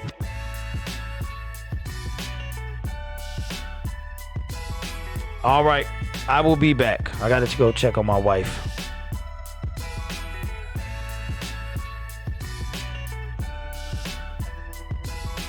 It says, what? You woke me up. What's what? Yeah, that's me, man. All right, I'll be back.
All right. Oh, that looks... It's cold in my basement, man. Oh, my goodness. All right, so Georgia scores again, and they still giving out awards. So we still got a little while.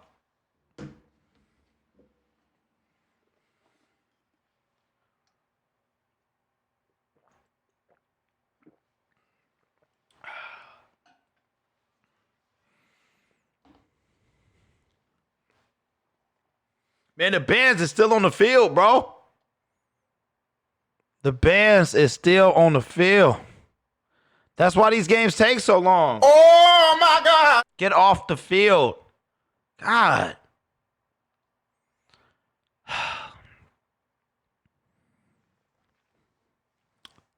Exactly. This game much faster. The speed, power.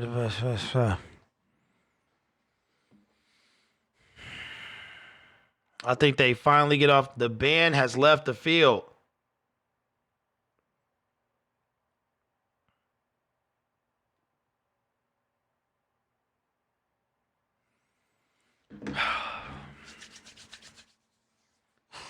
RC, stop it, man.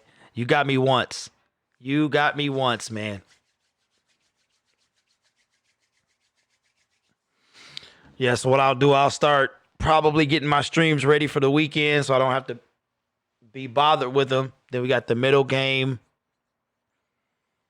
And then the late game, Thursday, right before the kids go back to school. I'm sorry, Sunday, we got the early game. I got to see what's going on with... I came back too early.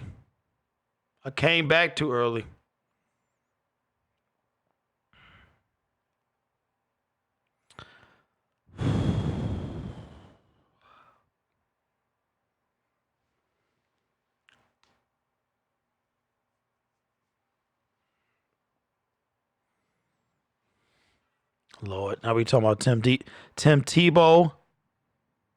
What's up, Christian Sellers? What's going on?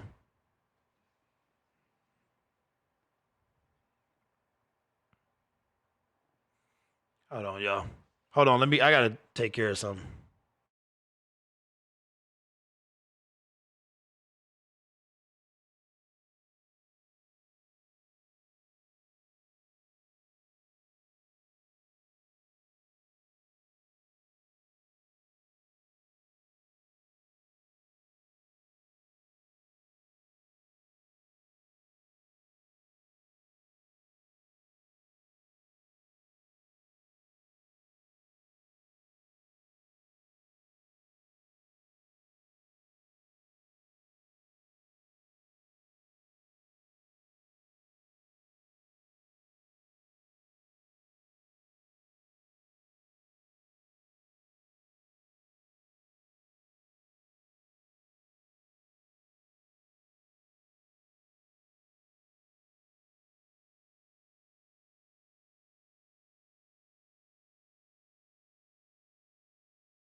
What did I miss?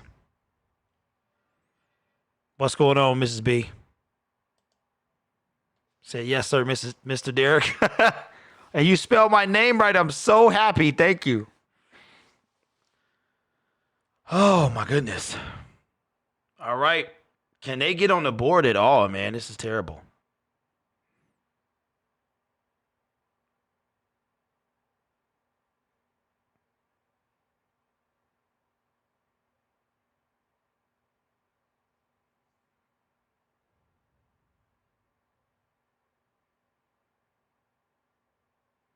Yeah, that's what we thinking, Holman. We think they about to run away with this game. That's why I think if they score again, it's a wrap. I'm going to go ahead and call it a day. Ordering pizza for us. I've been streaming all day, Christian. All day. From 12:45, like literally nonstop. So this would be almost, 10 hours now? That's insane. 10 hours. Yeah. Hot wings too? That's what's up. Yep. I'm flying out to wherever you are. We're about to get our, I feel sorry for these announcers, but your boy got a setup for Hot Mic. I'm supposed to be doing Hot Mic. Hot Mic is a stream. Let me tell you only thing I don't like is you can't do it exactly how I can do it. But I got a setup for that. All right, here we go. We back. Just one away from that. Rodrigo Blankenship, another touchback. A moment ago, Holly had a chance to speak with Baylor coach Matt Rhule. Coach, how can you be more aggressive offensively and try to find some openings? Yeah, I think we have to push the ball down the field a little bit more. We've gotten behind them twice, got one pass interference, came down here. We just missed this one down here. So listening to voices. They're a good defense, and we knew it would be a lot of tough sledding, but we've gotten behind them. I think we're gonna have to be aggressive, push the ball down the field, and see if we hit one. Gabby, right, what in the world? Has been a problem. What can you do a little different there? What? What was that? I just challenge our guys to go play him. We're playing off him and go in front of him. He's really been their answer. And so we played really good defense early. So they got let's just go challenge him. He's a great player. Oh my God! Oh my goodness! Hopefully we answer the call. I think we will. Hey, Thank you. you gonna have to check that auto correct before you hit send. Mims was open. I'm like, say what? He and Brewer could not connect. That might have just woke me up. I'm like, what? 1 for 8 yards tonight. Got a chance again. Let's go. And he's open. Let's go. Okay, we'll take it, man. Because I was about to cut this boy. Well, that's exactly what Matt Rhule told Holly. We've got to be behind him in the first half. We've got to be more aggressive. See if we can take some shots down the field. And I just mentioned chunk plays. They've got to get some explosive plays. That's the first one of the All right, they still got to get on the board, though. 40-yard play. Longest of the night by far for Baylor. All right, just like that, it's a two-yard gain. Stopped after a short All right. gain. That sounds good. Appreciate the number change. I thank you. They've got two guys in Mims and also Tyquan Thornton. It's all right, Gabby. Oh, my God. Georgia wants to play tight coverage right up on I just was like, wow, That's okay. what you have to do. You have to challenge them. You just go put it all out there, huh? Josh Fleeks. Okay, first down, Baylor. Let's get it. Catch to get the first down. Got enough before Richard LeCounte and Eric Stokes could combine to stop him. Credit to Jeff Nixon and Glenn Thomas, the co-offensive coordinators. An aggressive plan coming out here to start the third quarter. Got a little momentum offensively. Preston Ebner, nice bounce outside, then he stumbled. He crossed the line of scrimmage. He got 3. You heard Kirby Smart on the way to the locker room with Holly talk about Baylor's history. They've won a lot of close games. They have 5 fourth-quarter comebacks to win this season. That's the most. Maybe that in Power 5. two-point conversion to come back to haunt him. Kirby Smart's well aware of that history as well. Ebner changed direction, hard to do against the fast defense. They collar him near the line of scrimmage. Lewis Seen, so they might just get 3 points out of this, guys. Got the start tonight. Yeah, autocorrect to get you. It definitely will get you. You've got momentum. You got something going. You need a touchdown. But thankfully, nobody saw it. Gabby, the only people that saw it are the people with the blue wrenches. That's it. But you need a touchdown to get yourself right. So if you don't have a blue wrench, you didn't see it.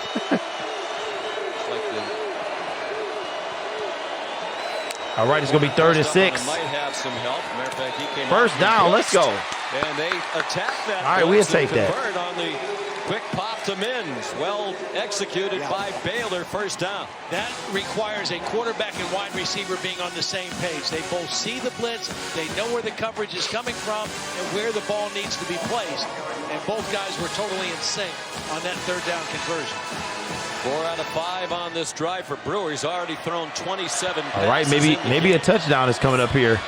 Early in the third quarter, a play fake for Mims. It's a touchdown. Wow, I thought they might throw a flag for pass interference, offensive, but they didn't. So there we go. Well, Mims a non-factor in their Big 12 title game against All right, Oklahoma. we'll take it, guys.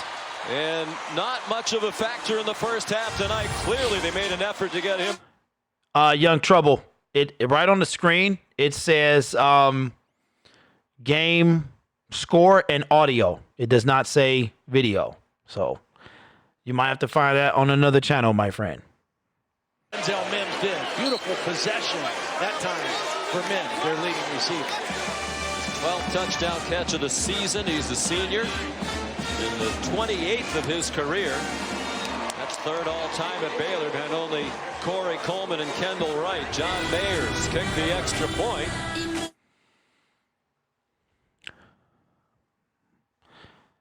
They were used to talking about movies, LOL. It was funny.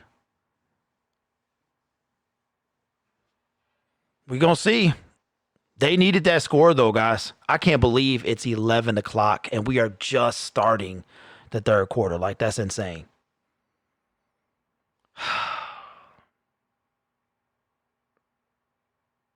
Wait a minute. Did he get back on?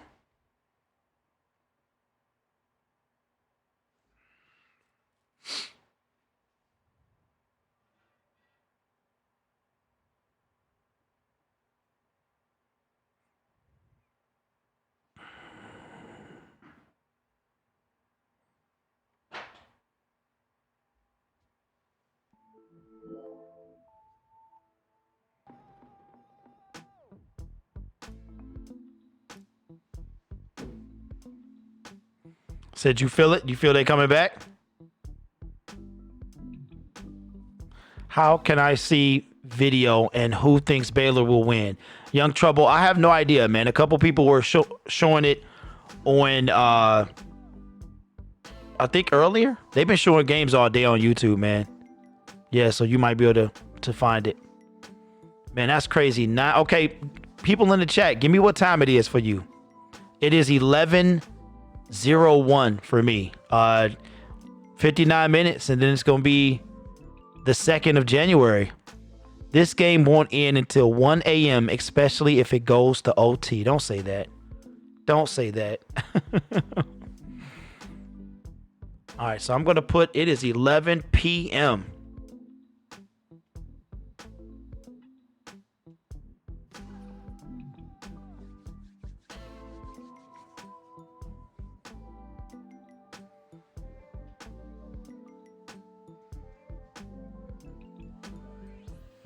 It's 11 for Phillip. RC has to be difficult. 10:27. Okay, 11:27. Yeah, it is 2020. That is mind blowing. Absolutely, man. It's gonna be the only time we see this, guys. Next time this happens, we'll all be dead. So, hate to do it to you. I'm just saying. All right, we back.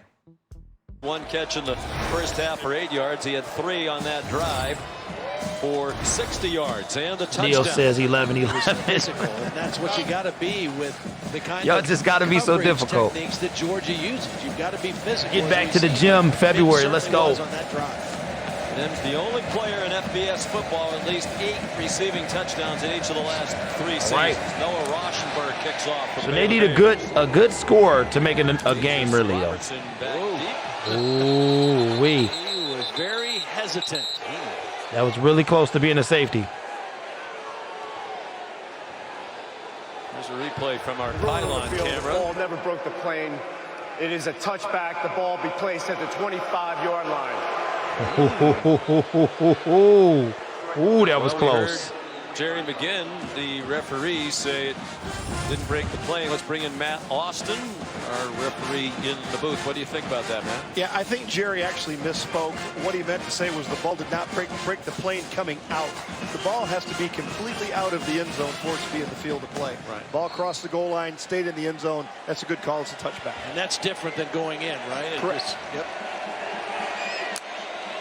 So first possession of the half for Georgia. Jake Fromm on. All right, Georgia with a gain of 5. Tyler Simmons, a 5-yard catch, tackled immediately by Raleigh Tejada. I appreciate that, Kristen. Appreciate we saw that. the offensive answer. Now what is the defensive answer going to be for George Pickens in this second half? And now it's single coverage. Out wide. Here's Zamir White. They yank him down. He's been a tough runner. It's gonna be tough, all night, man. Couldn't get away from Braylon Arnold, the redshirt junior from Cooks, Texas. And now the Baylor fans, many of them on their feet on the near sideline, engaged for the first time tonight. They like Pickens into the boundary with that big body. 3-man rush. They haven't done much to threaten from the night. He throws Incomplete pass. Just like that, Baylor's back on the So a 3-and-out. offense is coming back on the And on the Baylor field. will get the ball back with a little momentum.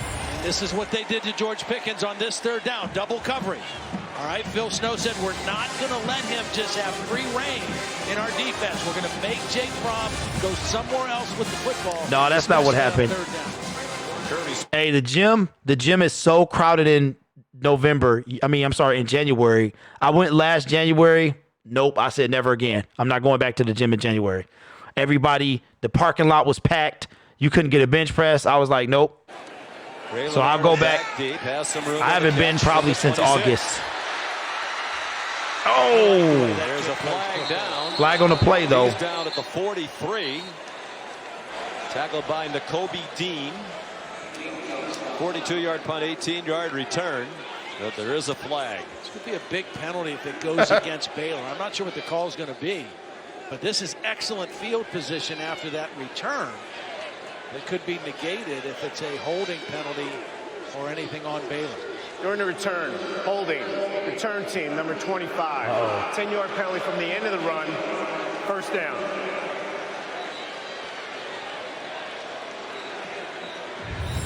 Right when they start slowing the game, I get tired. There he is. He's tied up with the wide receiver. That he got pulled down by the face mask. The wide receiver Tyler Simmons for Georgia had a hold of Ebner's face mask. I don't know how that's holding on Ebner. Wow. The flag came in so late, it's almost as if the official only saw the very end of that. Now that Matt Rule's seen the replay on the screen, he's even more agitated than he was before.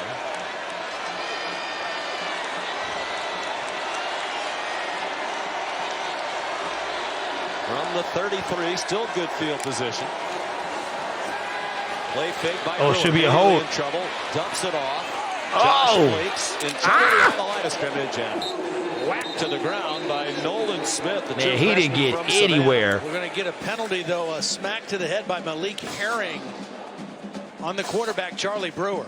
He got hit in the face, and this is going to get that yardage back from the penalty on the punt return. Just a second Georgia Personal penalty. foul, roughing the passer.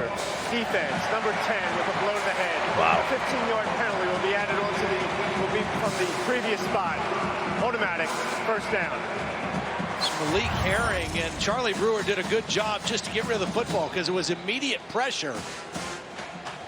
He gets rid of the ball, and there you see right at the end, the left hand hits Charlie Brewer right across the head. So they got bailed out right there. The pressure was from Nolan Smith immediately. All right, fresh set of downs for Baylor. Ball is at the 48-yard line. They got a fresh set of downs, man. Out of the pistol now, Jermichael Hasty is the back. Can he get outside? He did. Runs into his own guy, but he gains about 4 yards. Georgia 46. Here's Holly. Or 6 Denzel yards. Mims, the wide receiver, came alive for Baylor on that last drive, but he was injured on that play. He took a hit in the very beginning of that series. He's been over on the sideline where they've put an additional padding on his left rib cage down around below his waist. and they have padded him out. They actually had to re-sew a big hole in the back of his jersey as well, needle and thread out on the sideline, but now he's back out on the field. It looked like he landed on the football on that first incomplete pass. Brewers sets on target and incomplete pass dropped. Would have had a first down. What in the world, man? Rice, the linebacker there for Georgia. Looks like he just took his eye off the football at the last minute, either thinking about turning upfield, watching where the sideline was. Oh no! I'm too tired to play him. I'm worn out, so I haven't played on third down, actually too much of anything. 4 of 10 right in the ball game.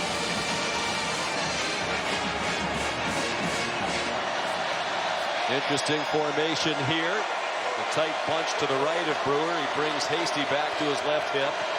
He'll try to get Mims singled up on the near sideline. He was. Brewer has a pocket, has a receiver, first down. First down, or does he? The Georgia defender Wow, saying it's incomplete. Pass, and it is. Wow. Christoph Henley was the intended receiver, guarded by Mark Webb, and it's a good throw. You see Henley, a bigger target, working against a smaller Webb. Oh, yeah. The ball gets ripped out. Yep.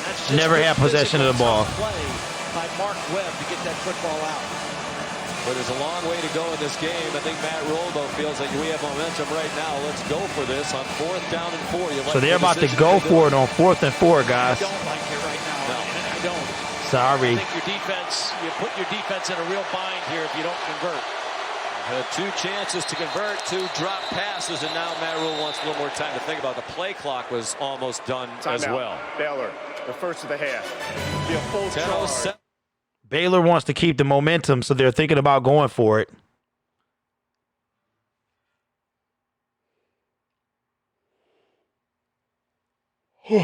Man.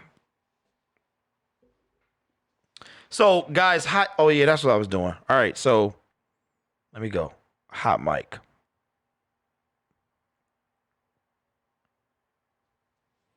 Hold on.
All right, so basically, Hot Mic is a kind of a newer app and a newer experience to watch the game. It's funny because it's essentially what I'm already doing, but it's a little different.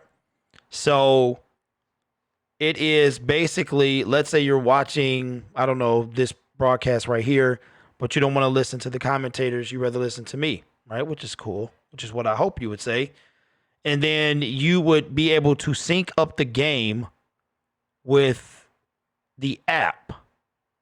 It's weird. You can sync your TV with the app, and then you could be listening to me and watching me, right? But watching the game at the same time. So it's kind of almost exactly what we're doing now, minus the sounds of the game. So it's kind of a little, a little different, but I'm going to give it a shot. I don't know when I want to do it, though. So, all right, we back. Building in the Superdome, 1975, Alabama, number 3, defeated Penn State. Number 7, 13-6. This is number 5, Georgia, number 7, Baylor. The action heating up. It was 19-0 Georgia at the half, but Baylor has scored, and Matt Rule leaves the offense on the field to go for it on 4th down and 4. Yeah, it's essentially what I'm already doing. This could actually be a quick kick also. Not ruling out that possibility either. All right, so it looks like they're about to go for it. The bottom of the screen. On DJ Daniel. They're going for it. They are going to run the play. Oh, fumble. From behind by Azeez Ojulari. They got the ball. It wouldn't have mattered. They took over on downs, but Javon Walker wound up with it for the fired-up defensive coordinator. Oh, wait, he got smacked. Ojulari just beat the left tackle, Connor Galvin. That was one-on-one. He's a speed rusher in a sprinter stance, and he just beats the left tackle to the quarterback. No help on the outside by the back. Charlie Brewer had no idea that pressure was coming. And Georgia takes over. That's a big man falling on him, too. Said just talking slow motion, that should work. It's a defensive game. You expect it to be a defensive game. You're playing one of the field position. You know you're playing one of the best defenses in the country. There's a long way to go. And now you've given momentum perhaps back to Georgia. Here's Kenny McIntosh, the ball carrier. He gets 8 on first down for the Bulldogs. Huge play by Ojulari. All right, guys, so here's what we're going to do. Kind of came alive in our game last year here. Had a nice. All right, so if Georgia scores and Baylor doesn't score on their next possession, then we'll throw in the towel. Because I feel like, if Georgia scores before Baylor, absolutely. For Baylor. We got an injured senior playing in his last. We can do it like this. Y'all want me to do it now, like after they score, or should we give Baylor one more chance to score? I could either do it this score or Baylor's next drive, one or the other. Starts.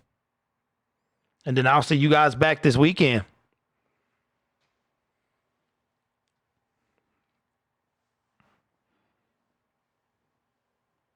Yeah, absolute great call.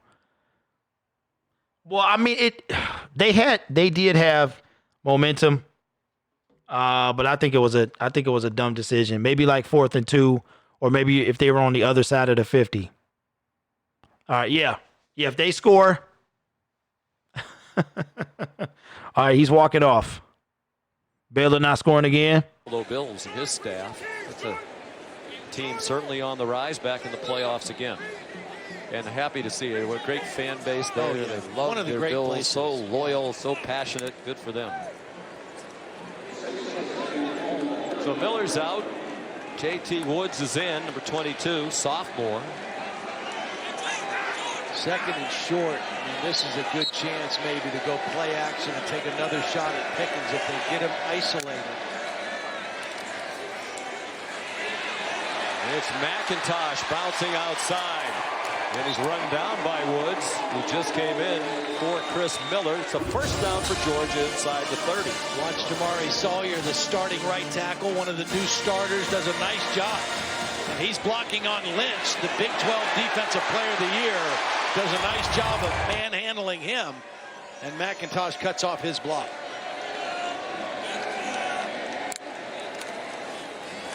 From off the play fake, throws far sideline. Nice coverage by Jamison. Man, that was almost the game right there. If you're just joining us, on 11 catches for 165 yards and a touchdown in the first half. That's the same kind of play and same kind of one-on-one situation they scored the touchdown on. It was a good throw, but that was excellent coverage by Houston, able to knock that ball away.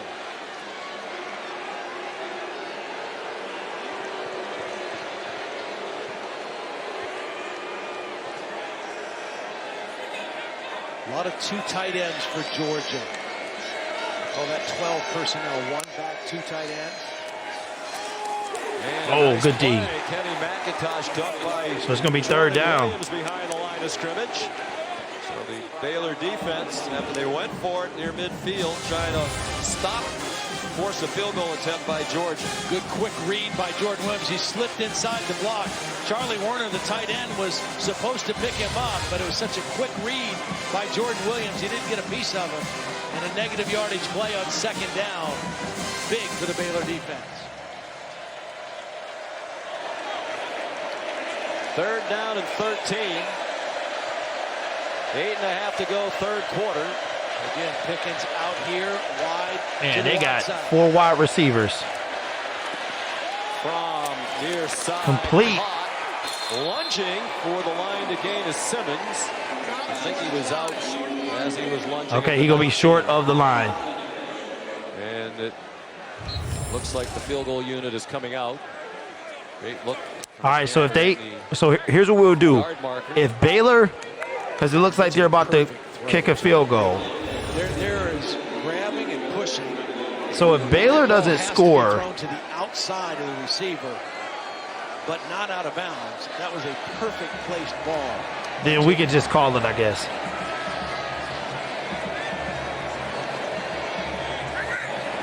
It's a fake.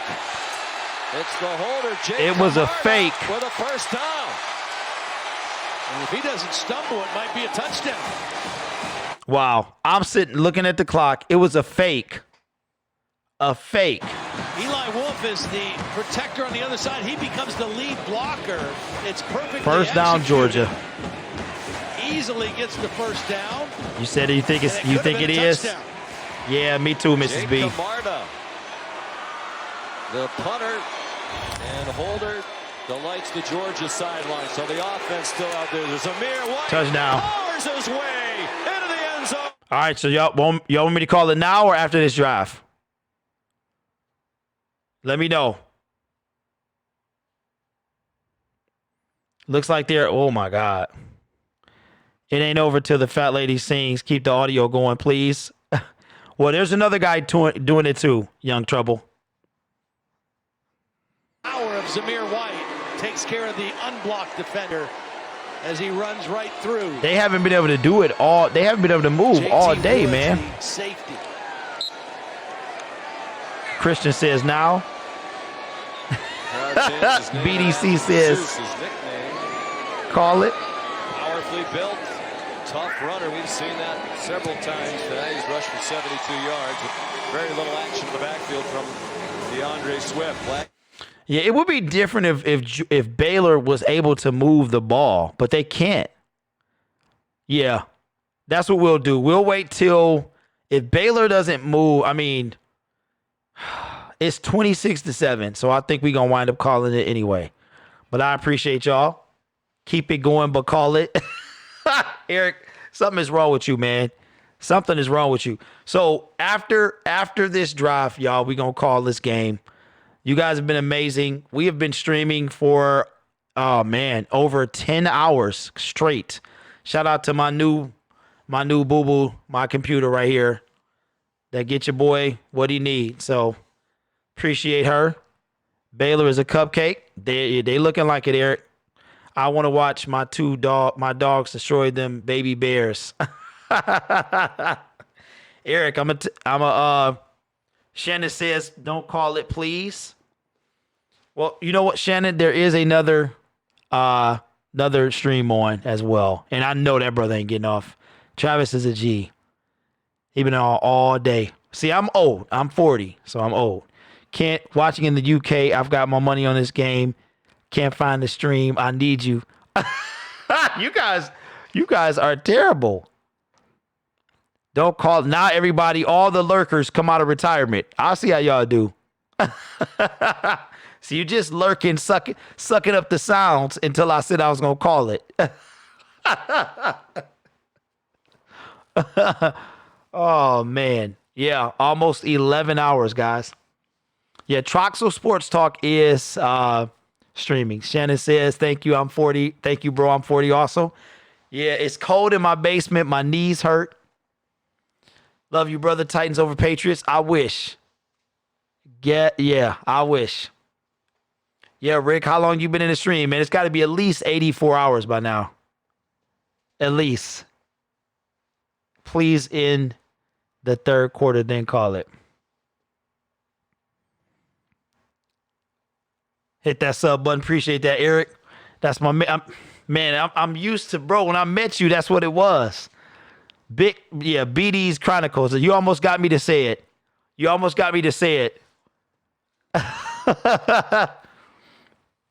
I appreciate that, Mrs. B. Can't wait till we get a regular week again. Holidays had me messed up since Thanksgiving. Yeah, my wife had to work Monday. She was off today and yesterday, and then got to go back Thursday, Friday. So I just wish it was a game, man. All right, we back. The 26-7 lead after the strong running from Zamir White. What a story of inspiration and overcoming adversity in his young life. Born into this world with a lot of different challenges, a cleft palate, cysts on his umbilical cord and kidneys that were not functioning. Doctors did not give him much of a chance. Spent over 3 months in the ICU for newborns. But here he is playing college football. He's overcome injuries to be out here on the field. What a story of inspiration for Zamir White and the Georgia Bulldogs. Yeah, he's last couple of years also had to overcome 2 ACL tears. One from the state playoffs, a senior in high school, one in fall camp at Georgia in 2018. Here's Josh Fleeks on the kickoff return. He's tripped up and winds up at the 25-yard line. Rick, almost 88 hours, bro. Man, it was just 80. Sweet play that's been effective. Good It's blocking 4:22 a.m. That's Zamir crazy. White powers it in. A new offensive Yeah, I think that's coach, Matt Luke. I'm not saying it. I'm not saying it, Eric. I'm not saying it, bro. I almost bust out, man. Like, man, I was laughing so hard this morning because I saw the avatar and I was like, what? A lot of energy and passion to practice. Yeah, it's a great addition. We wish Sam Pittman well as the head coach at Arkansas, but his replacement, Matt Luke, will certainly do a great job for Georgia, both with the line and in recruiting. JaMychal Hasty straight ahead. Monty Rice and Devontae Wyatt made the tackle. 7 minutes to go, third quarter. Can Baylor find a way to get a spark again? They had it briefly. What's up, Daryl? Says I got my money. Played by Azeez Ojulari. At least for the moment, take the wind out of the sails of the Bears. Brewer side. Oh, good catch. He's on target. Out across the 45 goes. Beautiful catch. First down. First down. Tell you what, Charlie Brewer doesn't have very long to throw the football. Georgia coming after him, steps up in the pocket, eludes the pressure, and delivers a strike for the first down. No questioning his toughness. Oh, Brewer. man, that was a nice play. Charlie Brewer's from a football family. No strangers to bowl games. All the way back to his grandfather. There's no foul for intentional rounding the quarterback. And Charlie played quarterback at Texas. Eric, beat you a Texas mess, man. A&M twice in the mid-50s when they were coached by Bear Bryant. And Charlie's dad, Robert, played quarterback at Charlie Texas. looks like He was he's the like MVP 16. of the 82 Cotton Bowl when the Longhorns beat Bear Bryant then at Alabama. And Charlie Brewer's older brother, Michael, played quarterback both at Texas Tech and Virginia Tech. Screen, Treston Ebner, lots of blockers. All right. Inside the Georgia 33-yard line. Now a flag thrown by the 40-yard line. There are 2 flags down. 2 flags. Back behind the end of the play. Well, that was really well set up and executed on the screen, and it's really because of the patience of Charlie Brewer. He sold pass and showed pass. Yeah, me for as too, long as Mrs. he B. could, and then slipped it to Ebner on the screen. By that time, you got linemen Derek, I say downfield you getting get into good blocks. rest and some Interesting TLC see to what this recover. call is. That was an excellent Yeah. call and design for Just Baylor. woke up to see the score. And Yeah, these are man, it's not all-star even a crews. game, This bro. Group out of the Big Ten. Jerry McGinn doesn't work with most of the officials on this crew during the year. And perhaps in times like this, the communication's a little new and different. Seems like they have it sorted out. Well, maybe not.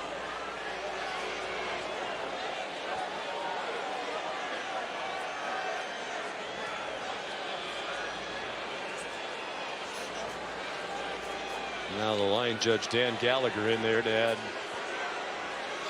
to the conversation. Personal foul, face mask, defense, number 32. See, they trying to, man. Gabby says I can call it. Unsportsmanlike conduct. All right, Offense, man. Number 55. Both fouls will be enforced. It will end up at the 31-yard line. First down. I think that them bed. See you, Eric. See you, So man. the face mask was on Monty I think Rice. everybody's screaming. Everybody got to work tomorrow. So, Eric, hey, man, good to have you back, bro. I'm going to check out your video, man. Zell Mims right there. That's the face mask penalty on Monty Rice. That was 55's first unsportsmanlike conduct foul of the game. All right, so it still stands. If they don't score, because it'd be 10, then they have to score. Yeah.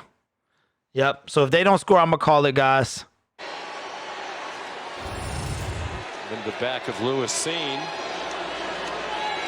Pat Austin nodding at us here in the booth, and he thinks that was the correct call. Basically, the ball winds up where the play ended. Exactly. Said they both get enforced, or they'd either get enforced. Yeah. I guess. The only difference is for Newman Johnson, it's a, if he gets another one of those, unsportsmanlike, he's out of the football game. Big hole outside for Ebner. Oh, first down. Ooh, out of bounds at the 14-yard line. DJ Daniel was Narrow way comes out of nowhere. It says no work for me. I'm off all week. If you build it, they will come. Nice job by the left tackle. Connor Galvin turning his man out, and Monty Rice, who usually takes the right angle, he stepped inside and got blocked by the center, was not able to scrape over to make the tackle. You don't see that mistake made by Monty Rice too often, but that enabled that to be a big run. 5.5 to go, third quarter, single coverage and a pass interference. Mark Webb was tangled up with Chris Platt, the intended receiver. Who is it going to be on? Yeah, looks like it's on Georgia. Job of giving his receiver a chance. That means it's. I'll tell you what, here's what's happening in the second half, different than the first half. Georgia always puts their hands on you, their defense. They always push and grab. Pass interference. Defense, number 23. A foul occurred in the end zone. By rule, the ball will be placed at the 2-yard line. Automatic. Tone says go ahead and call it. The difference in the second half is Baylor is fighting back. They're pushing and grabbing too. Yeah, that is pass interference. Now, there's the hold with the left arm. All right, so even Mrs. Hodges says call it. It could have gone either way, right? Could have said either one of those guys was holding the other guy's arm. Both sides have had reason to be a little agitated tonight. The officiating, Ebner on first and goal. He didn't get in. He's down inside the one, short of the end zone.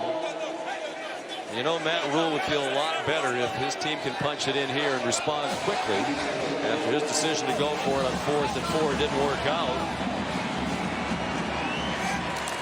Oh, bro, they lost the ball. They lost the football.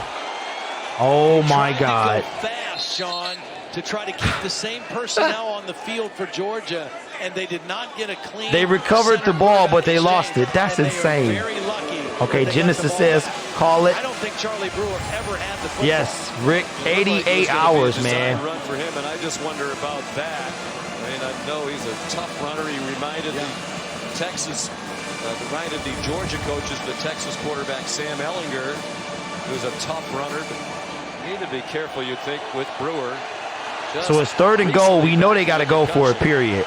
Kobe Bullard, the fullback, in the block now. Ebner is the tailback. They're looking to the sideline, and now they're going to use a timeout.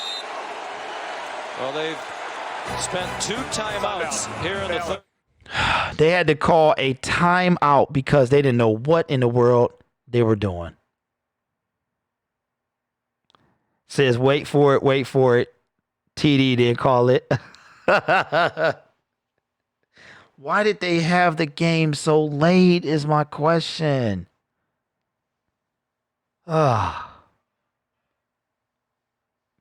Entertain me, Derek. I'm in a lot of pain and I'll probably not sleep again. Why is that, Ray? What happened, man? Let me see. How entertain.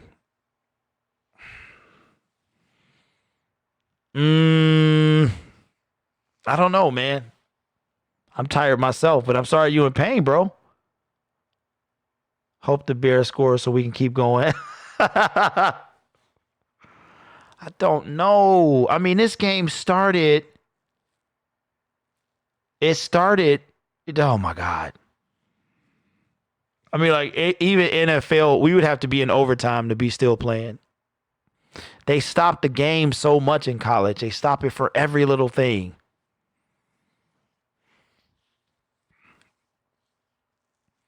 I mean, just think. Somebody did say 1 o'clock. Yeah. All right, let me see. Let me see.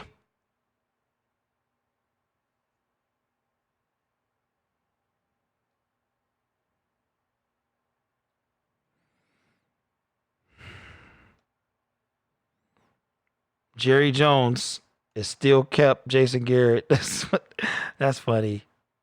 That's funny.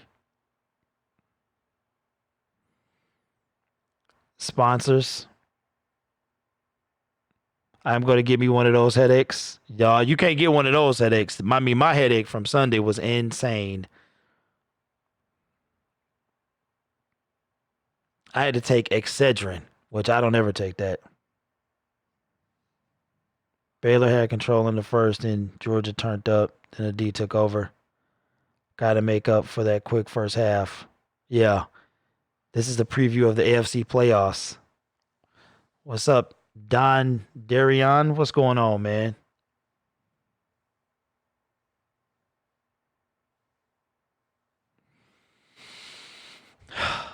Because you know what I feel like they're about to do? I feel like they're going to score and they're going to mislead us. And then Georgia. If Georgia scores again, man, it's a wrap. It's done. If they score right here, man. All right, here we go. We back. They already done burnt 2 timeouts. You know they about to score because they got 2 possessions. Third down and goal for Baylor from about a foot away from the goal line. And they're back in the shotgun. You know, that fumbled snap might have been either their first or second play under center. And when you don't do that all the time, that can be a little tricky, especially on the goal line. Brewer has been an effective runner near the goal line. 10 rushing touchdowns this year. He follows Hayes. Oh, my God. He got lit up, but it's a touchdown. Got him in. He got lit That's up. reminiscent of Sam Ehlinger from a year ago throughout the Texas quarterback's career. He is a tough young man, Charlie Brewer, out of Lake Travis High School in Austin, Texas. Yeah, that's what it is, Rick. Excedrin migraine, man. The back is the lead. You're pulling the backside guard, Khalil Keith. He wasn't in initially on the jump, but the second they had to ruin my life. You see my eyeball? Can you see my eyes? Tough, hard-nosed run. My eyes are all the way open right now. And you see how he had that ball protected with both arms. My eyes are all the way open. John Mayers kicks the extra point. Baylor, after being shut out in the first half, scored 14 points here in the third quarter. And have twice now got a 19-point deficit down to 12. Well. No, Mrs. Hodges, no. Studded NBA doubleheader Friday on ESPN. That's about to be me. I can keep the sound on and go to bed. Have my computer shut down on its own. Now my eyeballs are all the way open.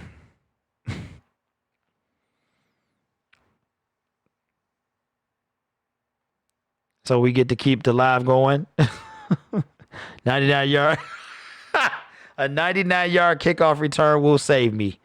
Yeah. David Stern passed away the first day of 2020. That is insane. I think he was 77. That's crazy. All right, here we go. At his bedside today. That will work. So Noah Rauschenberg kicks off. Demetrius Robertson, yeah, absolutely, Rick. Thank you, man. Hit that like button. He'll run it out this time. Uh-oh, I thought that 99 kickoff return was coming. The 25-yard line. Mark Milton made the tackle. So Jake Fromm and what might be his... All right, so I think right now we talking about 2 touchdowns at least. Yeah, they need at least 2 touchdowns. So if Georgia scores again, there's no way Baylor's coming back. All right, so we can all make that, whether or not they keep going. If they score again, they're not coming back. This year, because Tom McShay still has him as the 4th-ranked quarterback and maybe a first-round pick. I think if he feels pretty confident that he's going to be a first-round pick, that's going to weigh pretty heavily on his decision. Pressured immediately. Oh, you got to hit. A few times tonight. James Lockhart was there first. I guess we woke him up, guys. Sack. With help from James Lynch. He needs some milk. I haven't done that all game. Here's Lockhart right here. Watch the outside set by Cade Mays. He gets too wide on his set, and Lockhart goes right inside him immediately. And then Lynch is working on a tight end, Eli Wolf. That's a mismatch for Lynch. All right, Shannon. What's up, Allah? What's going on, man? Lockhart in to start the play. First sack of the night. Hey, I'm sorry to hear that, Young Trouble. School record 44th of the season. Georgia doesn't give up. Oh, my goodness. In trouble again. He needs some milk. Leading the way that time. Uh-oh, that touchdown might have, maybe they heard me talking about him. They might have heard me talking about him, y'all. He showed like he was coming off, but it was tighter coverage.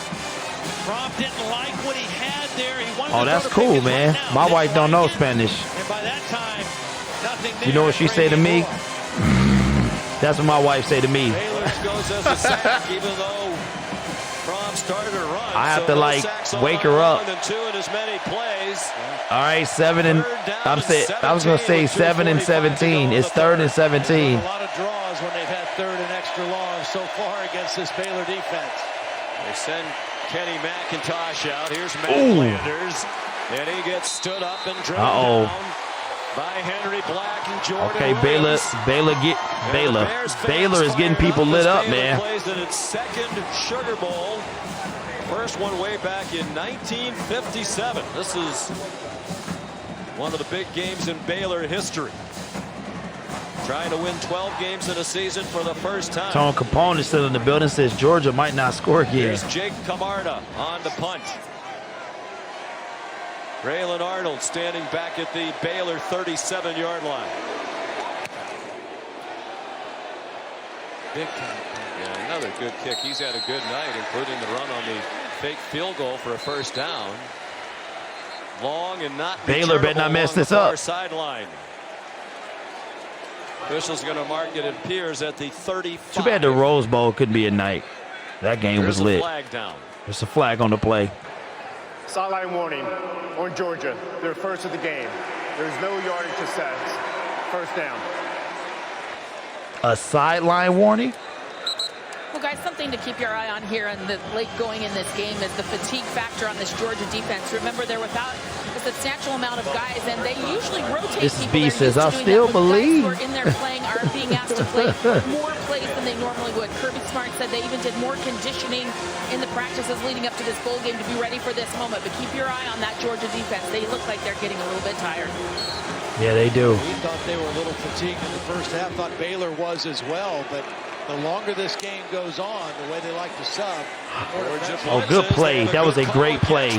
Tristan Ebner. All right, Ebner with a gain of 8. It's going to be 2nd and 2. We'll mark him at the 43-yard line, a gain of 8. Mark Webb and Richard LeCount made the tackle. With some really nice adjustments offensively for Ivan says, go Dogs. yards in the first half of offense. Didn't look like they could amount anything. 2nd and 2. Plays.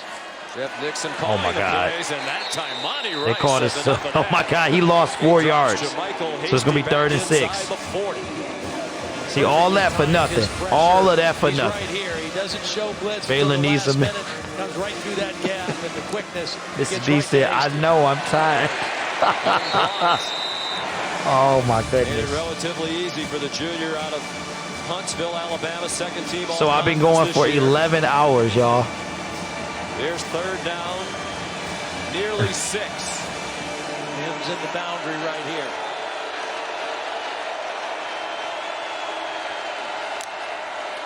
Charlie Brewer hit as he throws. It is caught. It was caught, but he's short of the first down. Right in front of the Baylor sideline and crowd. Wow. They thought Snead had passed the line to make. Ooh, that's a first down. Looks like he's a foot short. They cheated him, man. Matt Rule's going to go for it on 4th down again. Georgia sub still running on defense, and they have to wait because Baylor sub to give Georgia a chance to substitute. Matt Rule down to 1 timeout Previous left. plays under further review. Rule on the field was that the runner was short. I think that's a first down, y'all. Tom Fiedler conducting the replay booth tonight. We'll take a look at this one. From the sideline cam, it looks like a first down. The pocket is collapsing around him. I think that's a first down. And he was hit immediately after the catch by DJ Daniel.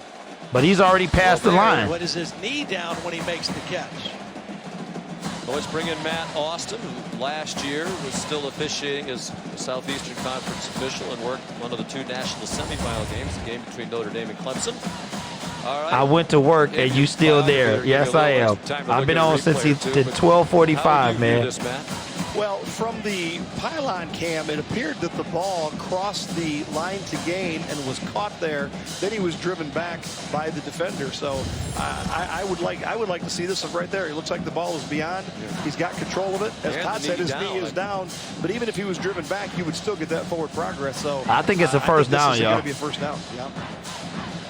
Well, it's a great time for us. They are going to leave this QB in. I thought they would have been subbed by now. Scott Johnson.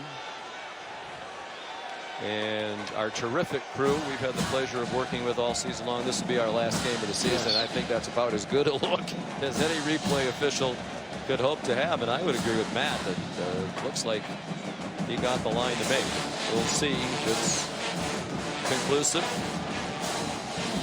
It was a good throw. What's up, Fishing Essentials? What's going on, man? Defensive play by DJ Daniel. I drank 2 gallons of milk and you still. Yeah, man. Well, this is not happening the rest of the season. Wasn't much engagement from the crowd in the first half. Georgia had its way. It's not going to be 3 games. We got crowd of 2 games. 55,000 here tonight. That's about 17,000 under capacity. After further review, the receiver did make the line to gain past the 45-yard line. First down. I told you. Clock operator, please reset the game clock to 42 seconds. 4-2. Thank you.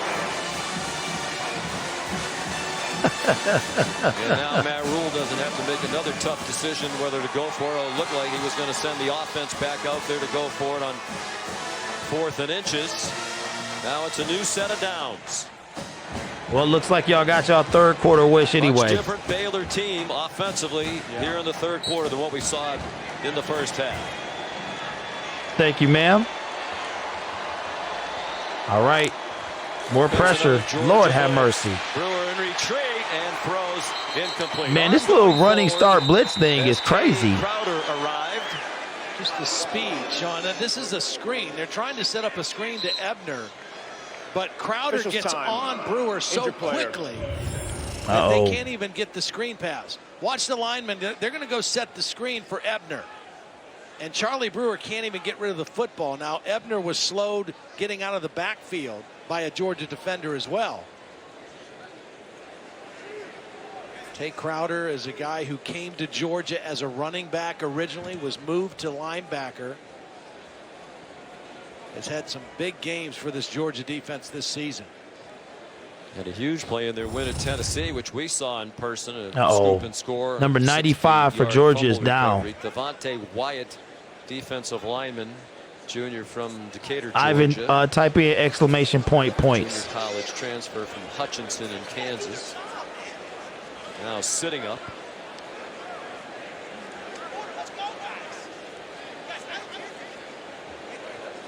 Who is that yelling? He was expected to see more playing time tonight in the absence of Tyler Clark, one of the Georgia players not here. For as good as this defense is, second in the country. All right, he's up. 95 for Georgia is up. One player on the first team. He wasn't even moving at first. Defense, J.R. Reed, he's not here tonight. And one on the second team from the coaches. Yeah. And to me, they're the best position to judge. And that was Tyler Clark. So it really is a team defense. It's a team, and I think it's been a brilliant job coaching by Dan Lanning and the defensive coaches of giving roles to many different players. He said everybody that's in our defensive room, they're convinced and they believe they have a role that's important to the defense. That's why you see so many different combinations of guys on different down and distances, and they all have roles that have been given to them to make the defense what it is. In fact, Reed was probably the only player that stayed on the field all the time. It seems like Baylor, it's been like 20 minutes to move 5 yards. Second and 10, half minute to go. Crowder come on. Pressure again. Brewer forced to retreat again. Good stuff, Brewer. Finds Christoph all right. Crosses midfield. Goes that looks like you guys got your third quarter wish. That is the end of the third quarter, guys. Might be the last play of the third quarter. Good play by Charlie. Yeah, okay. So exclamation point and then the word points. That's how you do it. Oh, Lord. So your boy has been streaming for 11 hours. I didn't think my life was going to go like this morning. But appreciate y'all. Right. Okay, Ivan. Yeah, man. Like this.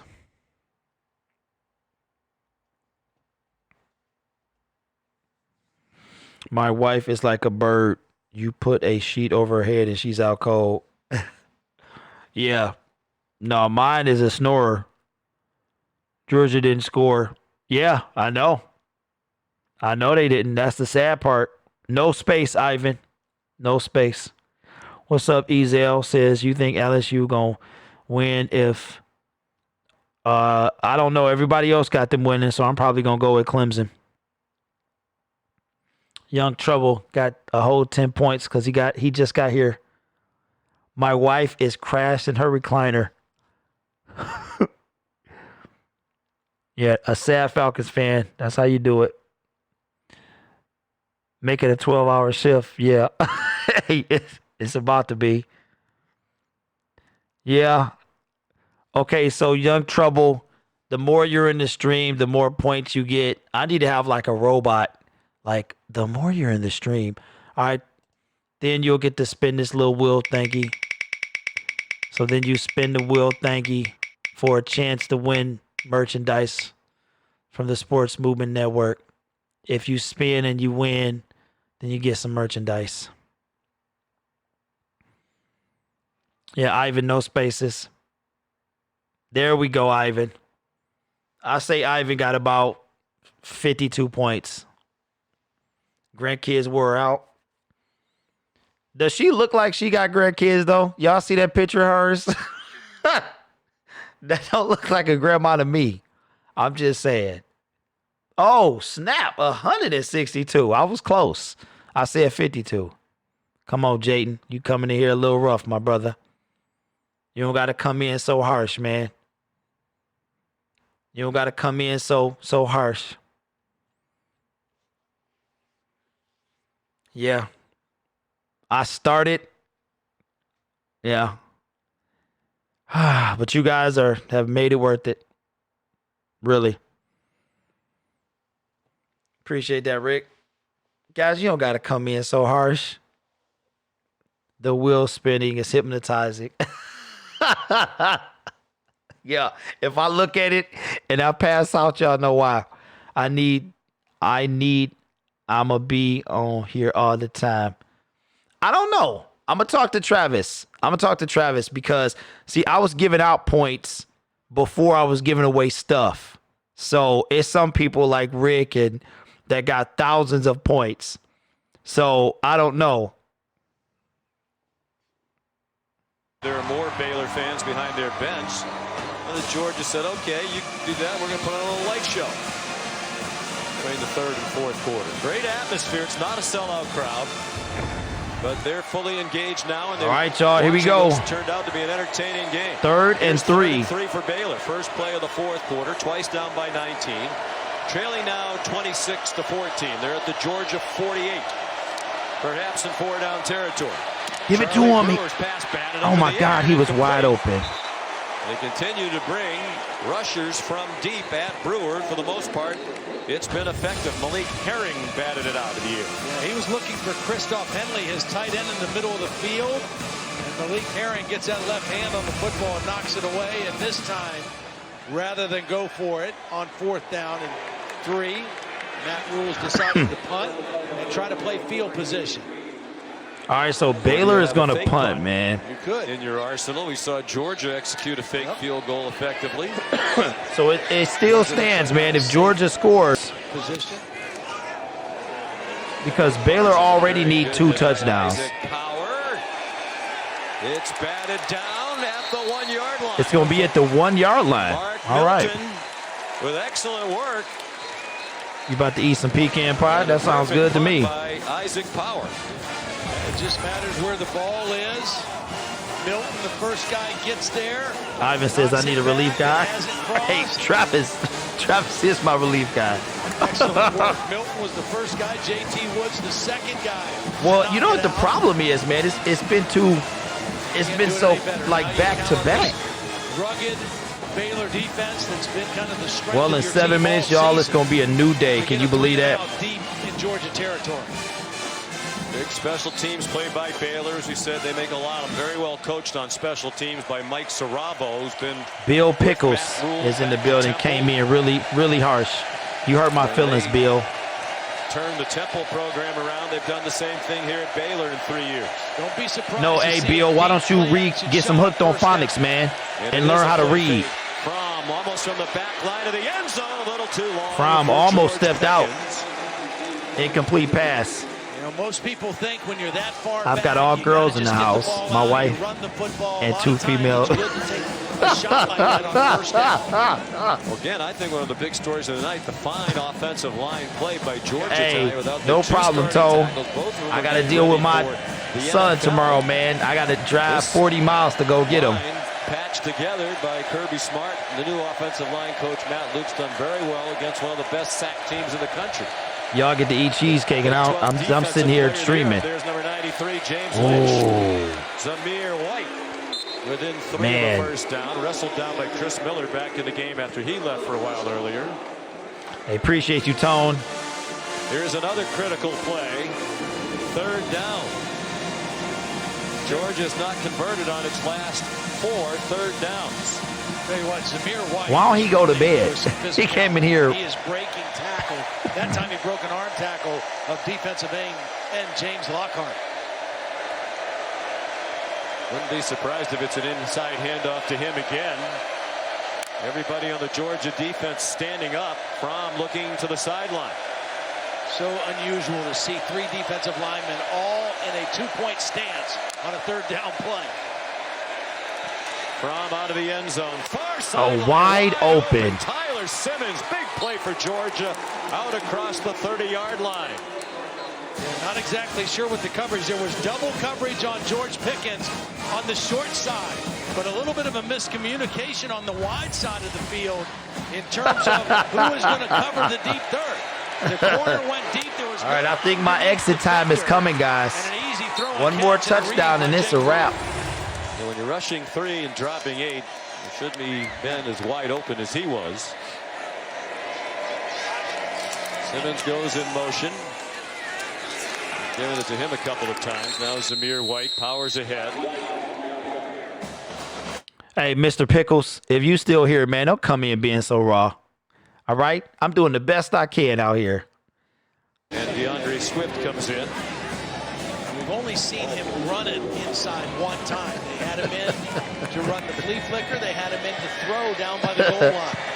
Yes, sad words. I'm still here, man. In this day and age, a lot of hoping to get off. With a bright NFL future. It's gonna be an offsides. Like James Lynch was offside. No, easy. I'm a Michigan fan, so my team was the first team. Contact. 5-yard penalty. 2nd down. Well, this Georgia offensive line's done a nice job holding him in check.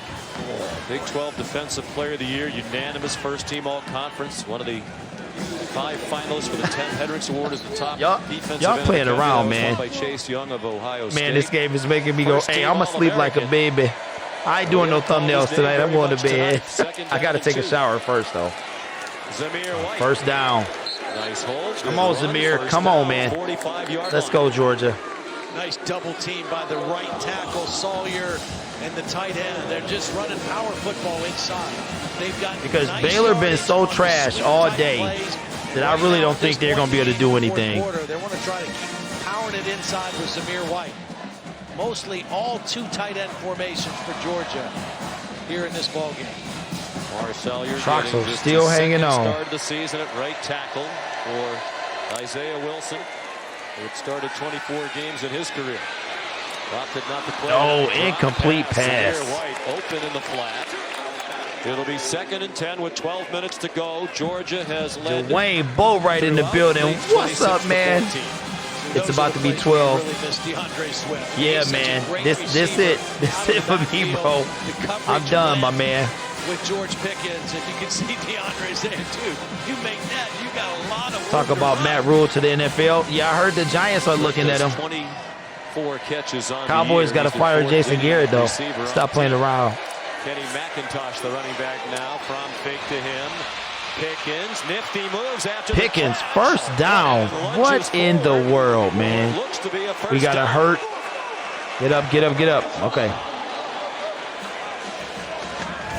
Excellent work after the catch. It's just a short route. He attacks the leverage of the defender. Yeah. Attacks that outside shoulder. Jake Fromm We'll be back on for playoffs. And then you just see the toughness in the Saturday and Sunday. I should be. I'm ready for some NFL football, man. College is it's too long. After he had 11 in the first half. McIntosh stood up. You know, you wonder if what might be set up for Georgia right now if Jake Fromm sees it. Running all these inside runs is just for Jake Fromm to keep one on like a zone read, because I think they're there. The previous play, by the way, Pickens with that catch is 12th of the game, ties the Georgia record for most catches in any bowl game. This is their 56th bowl game in school history. Hines Ward had 12 in the 1998 Outback Bowl against Wisconsin. 33-6 Georgia win. I think he's going to break it before the night's done. James Lynch didn't get anywhere near Fromm. He throws on the move. Oh! Incomplete. It was supposed to be. Man, I was about to cue up my music. Tough to tell from here. It was deflected by the defender, Graylin Arnold. Well, because Jake Fromm was moving in the pocket and throwing to his left, the ball kind of got outside. Oh, the music was already queued up, man. Continue to run to it. It's an easy catch. Should have been a catch. Man, it hit him right in the hands, bro. And then he almost caught it on the ground. Throwing back to the left. That looks like a lot of the year for Georgia. Yep. You know, Kirby Smart said Fromm's completion percentage, which is down about 7% from last year, wouldn't be much different this year had they not dropped some. All right, good night, Mrs. B. Finally, James Lynch. Wow, sack on third. Sack back at the 48-yard line. Well, he just overpowered Mays right here, the left tackle. Now Kinley, the left guard, is there to help, but doesn't really do a good job helping his left tackle. And Lynch just power bull rush that time on his way to the quarterback. His gloves need his gloves need some milk. Dude, it is, bro, it's a new day, y'all. Can you believe this? 47 oh sacks. My they had God. 25 all of last season. Oh, my God. Oh. Jake Camarda. Under 10 minutes to go. Plus 22 in sacks and plus 20 in turnovers from 1 year to all right, y'all. That's pretty good. Pretty good turnaround for your defense. That helps you turn the... Man, it's tough to... Okay. All right, so Baylor need to score, man. From takes... Yeah. Good night. Grams, we'll see you next... You can't be calling yourself a Grams with that picture you got. You need to put on some glasses and have them on your nose, sitting on your nose. You can't call yourself no grandma with that picture. Oh man. All right, so here's what we're gonna do. If they don't score right here, we done. We done. I'm almost 60. I think I've got y'all beat. Yeah, I just turned 40. I was going to say last month, but in November. So, and just think, guys, I'm still going to have to take some melatonin when I get off here. Just face it, Gridiron, you ain't never going to bed. Ivan says 60. Yeah, you look, hey, Mrs. Hodges, you look like a glamour shot or something. Like, Hut? Okay, Gabby is 59. RC 47. 47 here.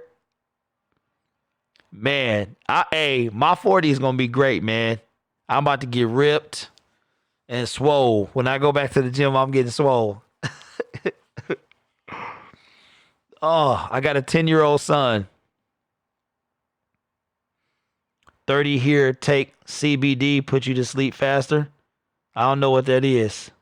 What's up, Brady? Brady come in saying sick. Oh, sick 'em as in the dogs. I see you, man. We've been streaming for almost 12 hours. Michael Johnson says 41. Okay. That's what's up, man. Man, 40s, bro. Like every time I wake up is a new gray hair on this side. And it's a new gray one. Like every time I wake up. I think by the time I get 43, all this is going to be gray. Hey, who won against Oregon and Wisconsin? Oregon won by 1 point, man. Man, Damian is 27. I wish I could go back to 27, man. This YouTube game would be on lock. I have 10 sons too, man. No, Tone, I have a 10-year-old son. Not 10 sons, brother. All right, we back. Baylor down by 12 after the play fake deep throw. Oh, that was almost an interception. Hit Denzel Mims in stride. It was a little bit too long. Here's Holly. Well, guys, a very sweet gesture tonight here by the Sugar Bowl media relations folks. An empty seat was left in the press box for Carly McCord, the local sports reporter and host who covered the Saints and the Pelicans, who was tragically killed in a plane accident last week. You might remember that she is the daughter-in-law of LSU offensive coordinator Steve Ensminger. A beautiful gesture there with that lovely bouquet. We do have information her funeral service will be held on Saturday, January 4th in Baton Rouge. Man, that is terrible. And in lieu of flowers, a scholarship fund is in her name at the Northwestern State University. All right, Holly, thanks. Very touching indeed. Charlie Brewer pulls it down. First down, Charlie Brewer. Charlie Blue. What is that? Bueller. Yeah, man, that's kind of messed up. At the age of 34, the LSU game, man. His daughter-in-law. The press box for Red, who would have been there covering that game, and our hearts continue to ache for both families, for all the victims of that plane crash and their loved ones. Preston Ebner wrestled down by Monty Rice. Short gain. You go back to some, I don't want to call it mismanagement, but times in this half where Baylor's had to use a couple of timeouts that it was a little sloppy. Now they really wish they had them. Under 9 minutes to go. Oh my God. Almost an interception, y'all. With Denzel Mims, who was flying up the sideline. DJ Daniel got his hands on it, couldn't pick it off for Georgia. And Mims, he converted this to a go route. Oh my goodness. Daniel Wow. had eyes on the quarterback the whole time and very nearly picked that one off and would have had a lot of green grass in front of him had he caught it. Big play right here for Baylor. RC. 3rd down and 7. Yeah, my son will be 10 on the 5th. So, what is that, Saturday? No, today's Thursday. Wait. False start. Offense. Wait, what's today? 52. 5-yard penalty. Remains. Sunday. So His birthday is Sunday. from 3rd and 7 to 3rd and 12. 3rd and 12, y'all. You have a 12 yards to gain. It means your quarterback typically has to hold on to the ball a little bit longer. Season high 90 penalty yards now. Previous high was 83 in mid-October. Man, I appreciate y'all, man. We are, 40 minutes away from 12 hours. My computer has been pushing, man. Shout out to the boo-boo. 3rd down and 12. They rush 5 to the Bulldogs. Brewer, nice job to dance. Come on, Brewer. You got it. Yep, flag. He got leveled, man. He definitely got hit in the white. I mean, Charlie Brewer was not going to pick up the first down. It was great pursuit. Wow. By Nolan Smith. Charlie Brewer is down. Freshman, highly regarded freshman. He got hit way too hard, man. That was really unnecessary. On Charlie Brewer, who is still down on the field. Yeah, that was unnecessary. Remember, Charlie Brewer, wait for the call. Enter the play. Personal foul. Late hit on the defense. Number 44. 15-yard penalty. Be added on the end of the run. Automatic. First down. Uh-oh. Remember, Backup quarterback is warming up. The Big 12 championship game with a head injury. 2 weeks before that, he got hit in the head against Texas also. Here's the end of the play. Does a nice job to get outside the pocket. He's not going to get the first down. And there's the hit. It draws the penalty on Trayvon Walker. And Oh, again, he hit it's his the head. back of his head hitting the turf. Wow. That may be the issue for Charlie Brewer at the end of that play. And Matt Rule was asked after the game about Brewer going back into that Big 12 title game for a few plays. He is still down, man. I didn't see that he was wobbly getting up. Other people, their spotters in the press box, were supposed to tell us that sort of thing. He said, I would never jeopardize the health of. Oh.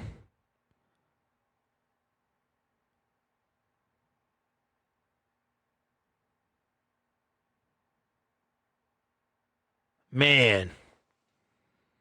He is still down, guys. But the number Matt Rule said to us the other day, 3. Yeah. 3 concussions for Brewer. As I said earlier, we asked Charlie the other day, are you concerned? He said no. I'd be concerned. Well, and I bet his mom and dad are concerned. Gary Bohannon is warming up. And will be coming into the game almost certainly when we come back.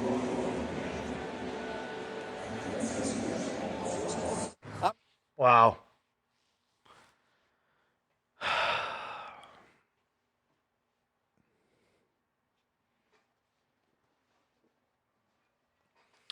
So, man, he hit his head. It was on a late hit.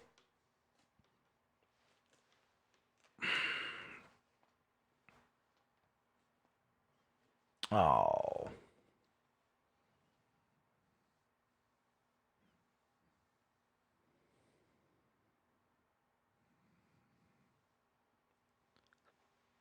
It ain't over yet, man. We toughen it out.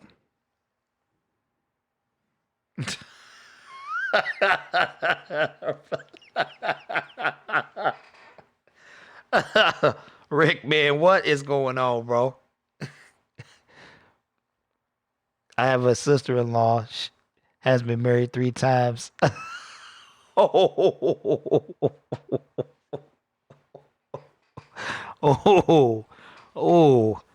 Ah.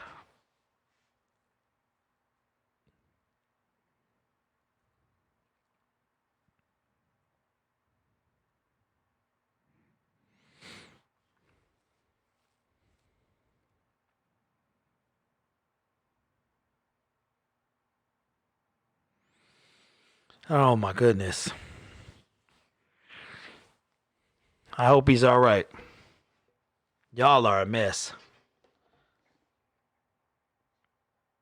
Yeah, I'm gonna need these days off. I'm gonna need these days off.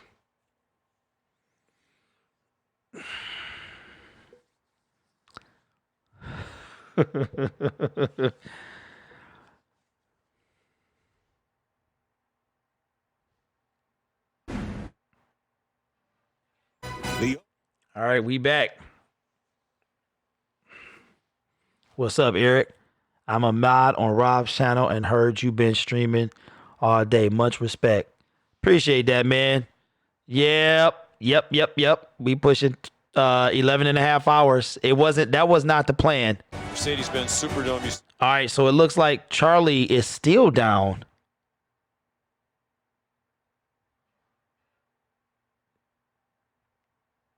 Line. As you can see, he is sitting up. Holly Rose says he's been moving. He has been communicating. Wow, yeah, he done though. And he told us after the concussion against Oklahoma, December 7th, he's definitely he spent done. about a week in a dark room.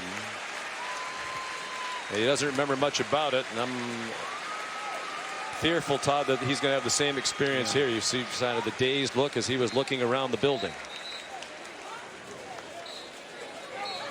They're taking each step very slowly and very carefully, as they should right now. Man, that's terrible. Before they got him off the ground, before they moved him. Yeah, I'm barely awake, man.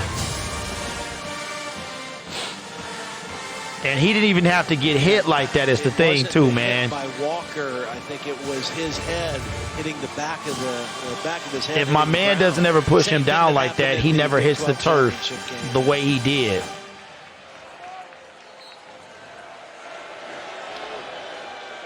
So we have Gary Bohannon, who was the second quarterback who came in that Big 12 championship game as well.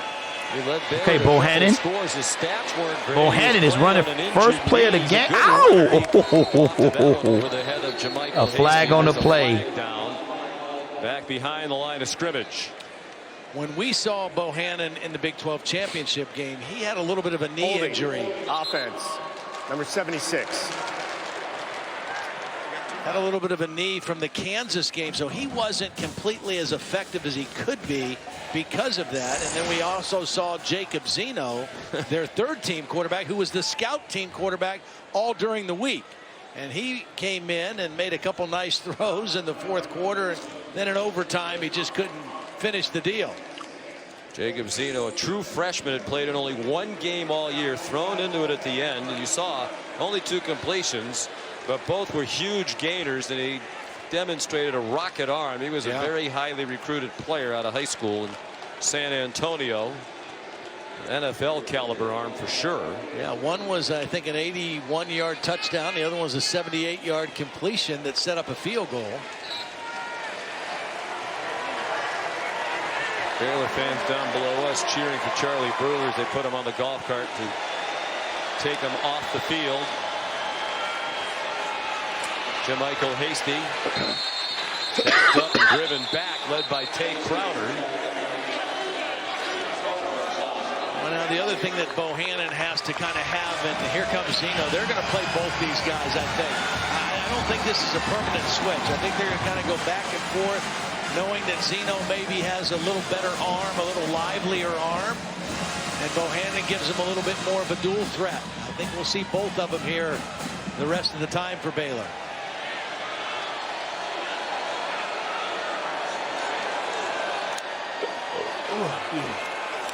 Zeno on target. R.J. Sneed didn't quite get to. Wouldn't it be funny if like they come back? A yard short into Georgia territory, just inside the 48, stopped by Lewis Seen. 3rd and 1, almost certainly 4-down territory.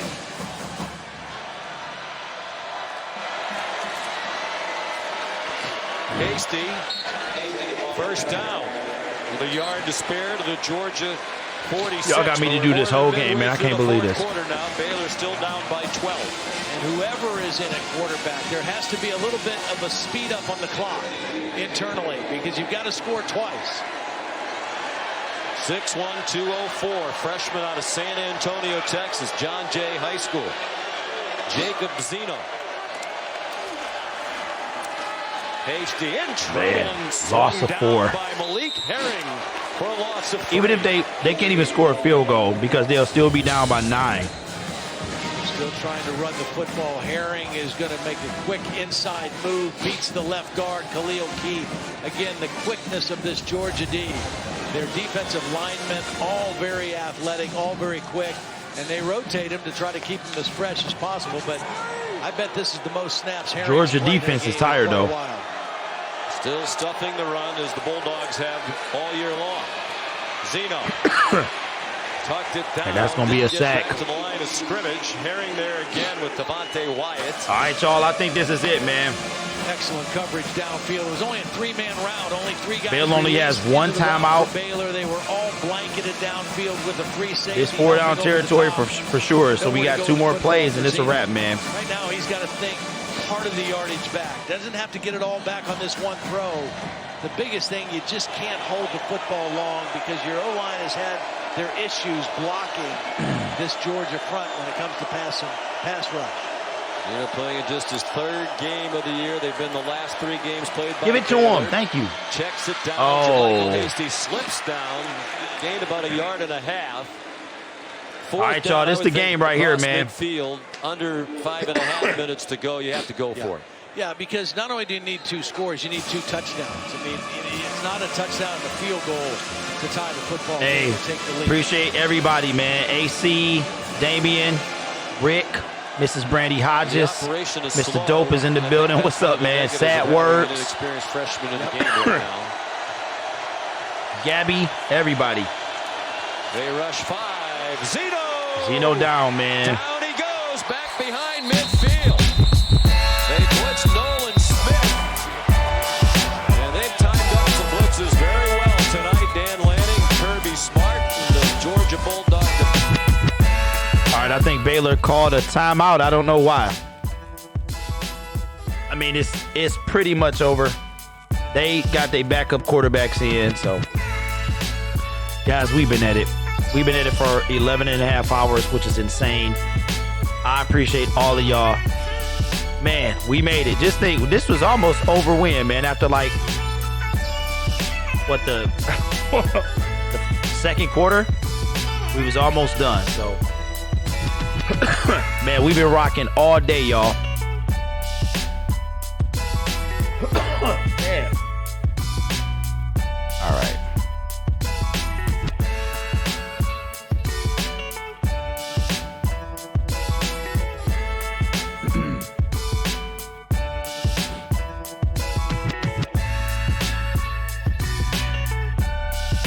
All right, one day I'll get these credit things to work, but they're not working right now, so appreciate everybody in the building.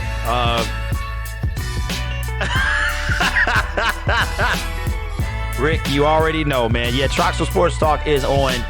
Man, we done hit a new record streaming over 11 and a half hours, so I appreciate y'all, and I will see you guys Saturday for the hey, Shannon, appreciate you, man. I will see y'all for the games on Saturday, all right? We got games Saturday and Sunday. Good night, everybody. For TROXEL'S Sports Talk, AMOR Moore, Staples Sports, and MONSTAR Factory Entertainment, I'm the Gridiron Blitz. We are the Sports Movie Network, and we will see you Saturday. I'm tired, y'all.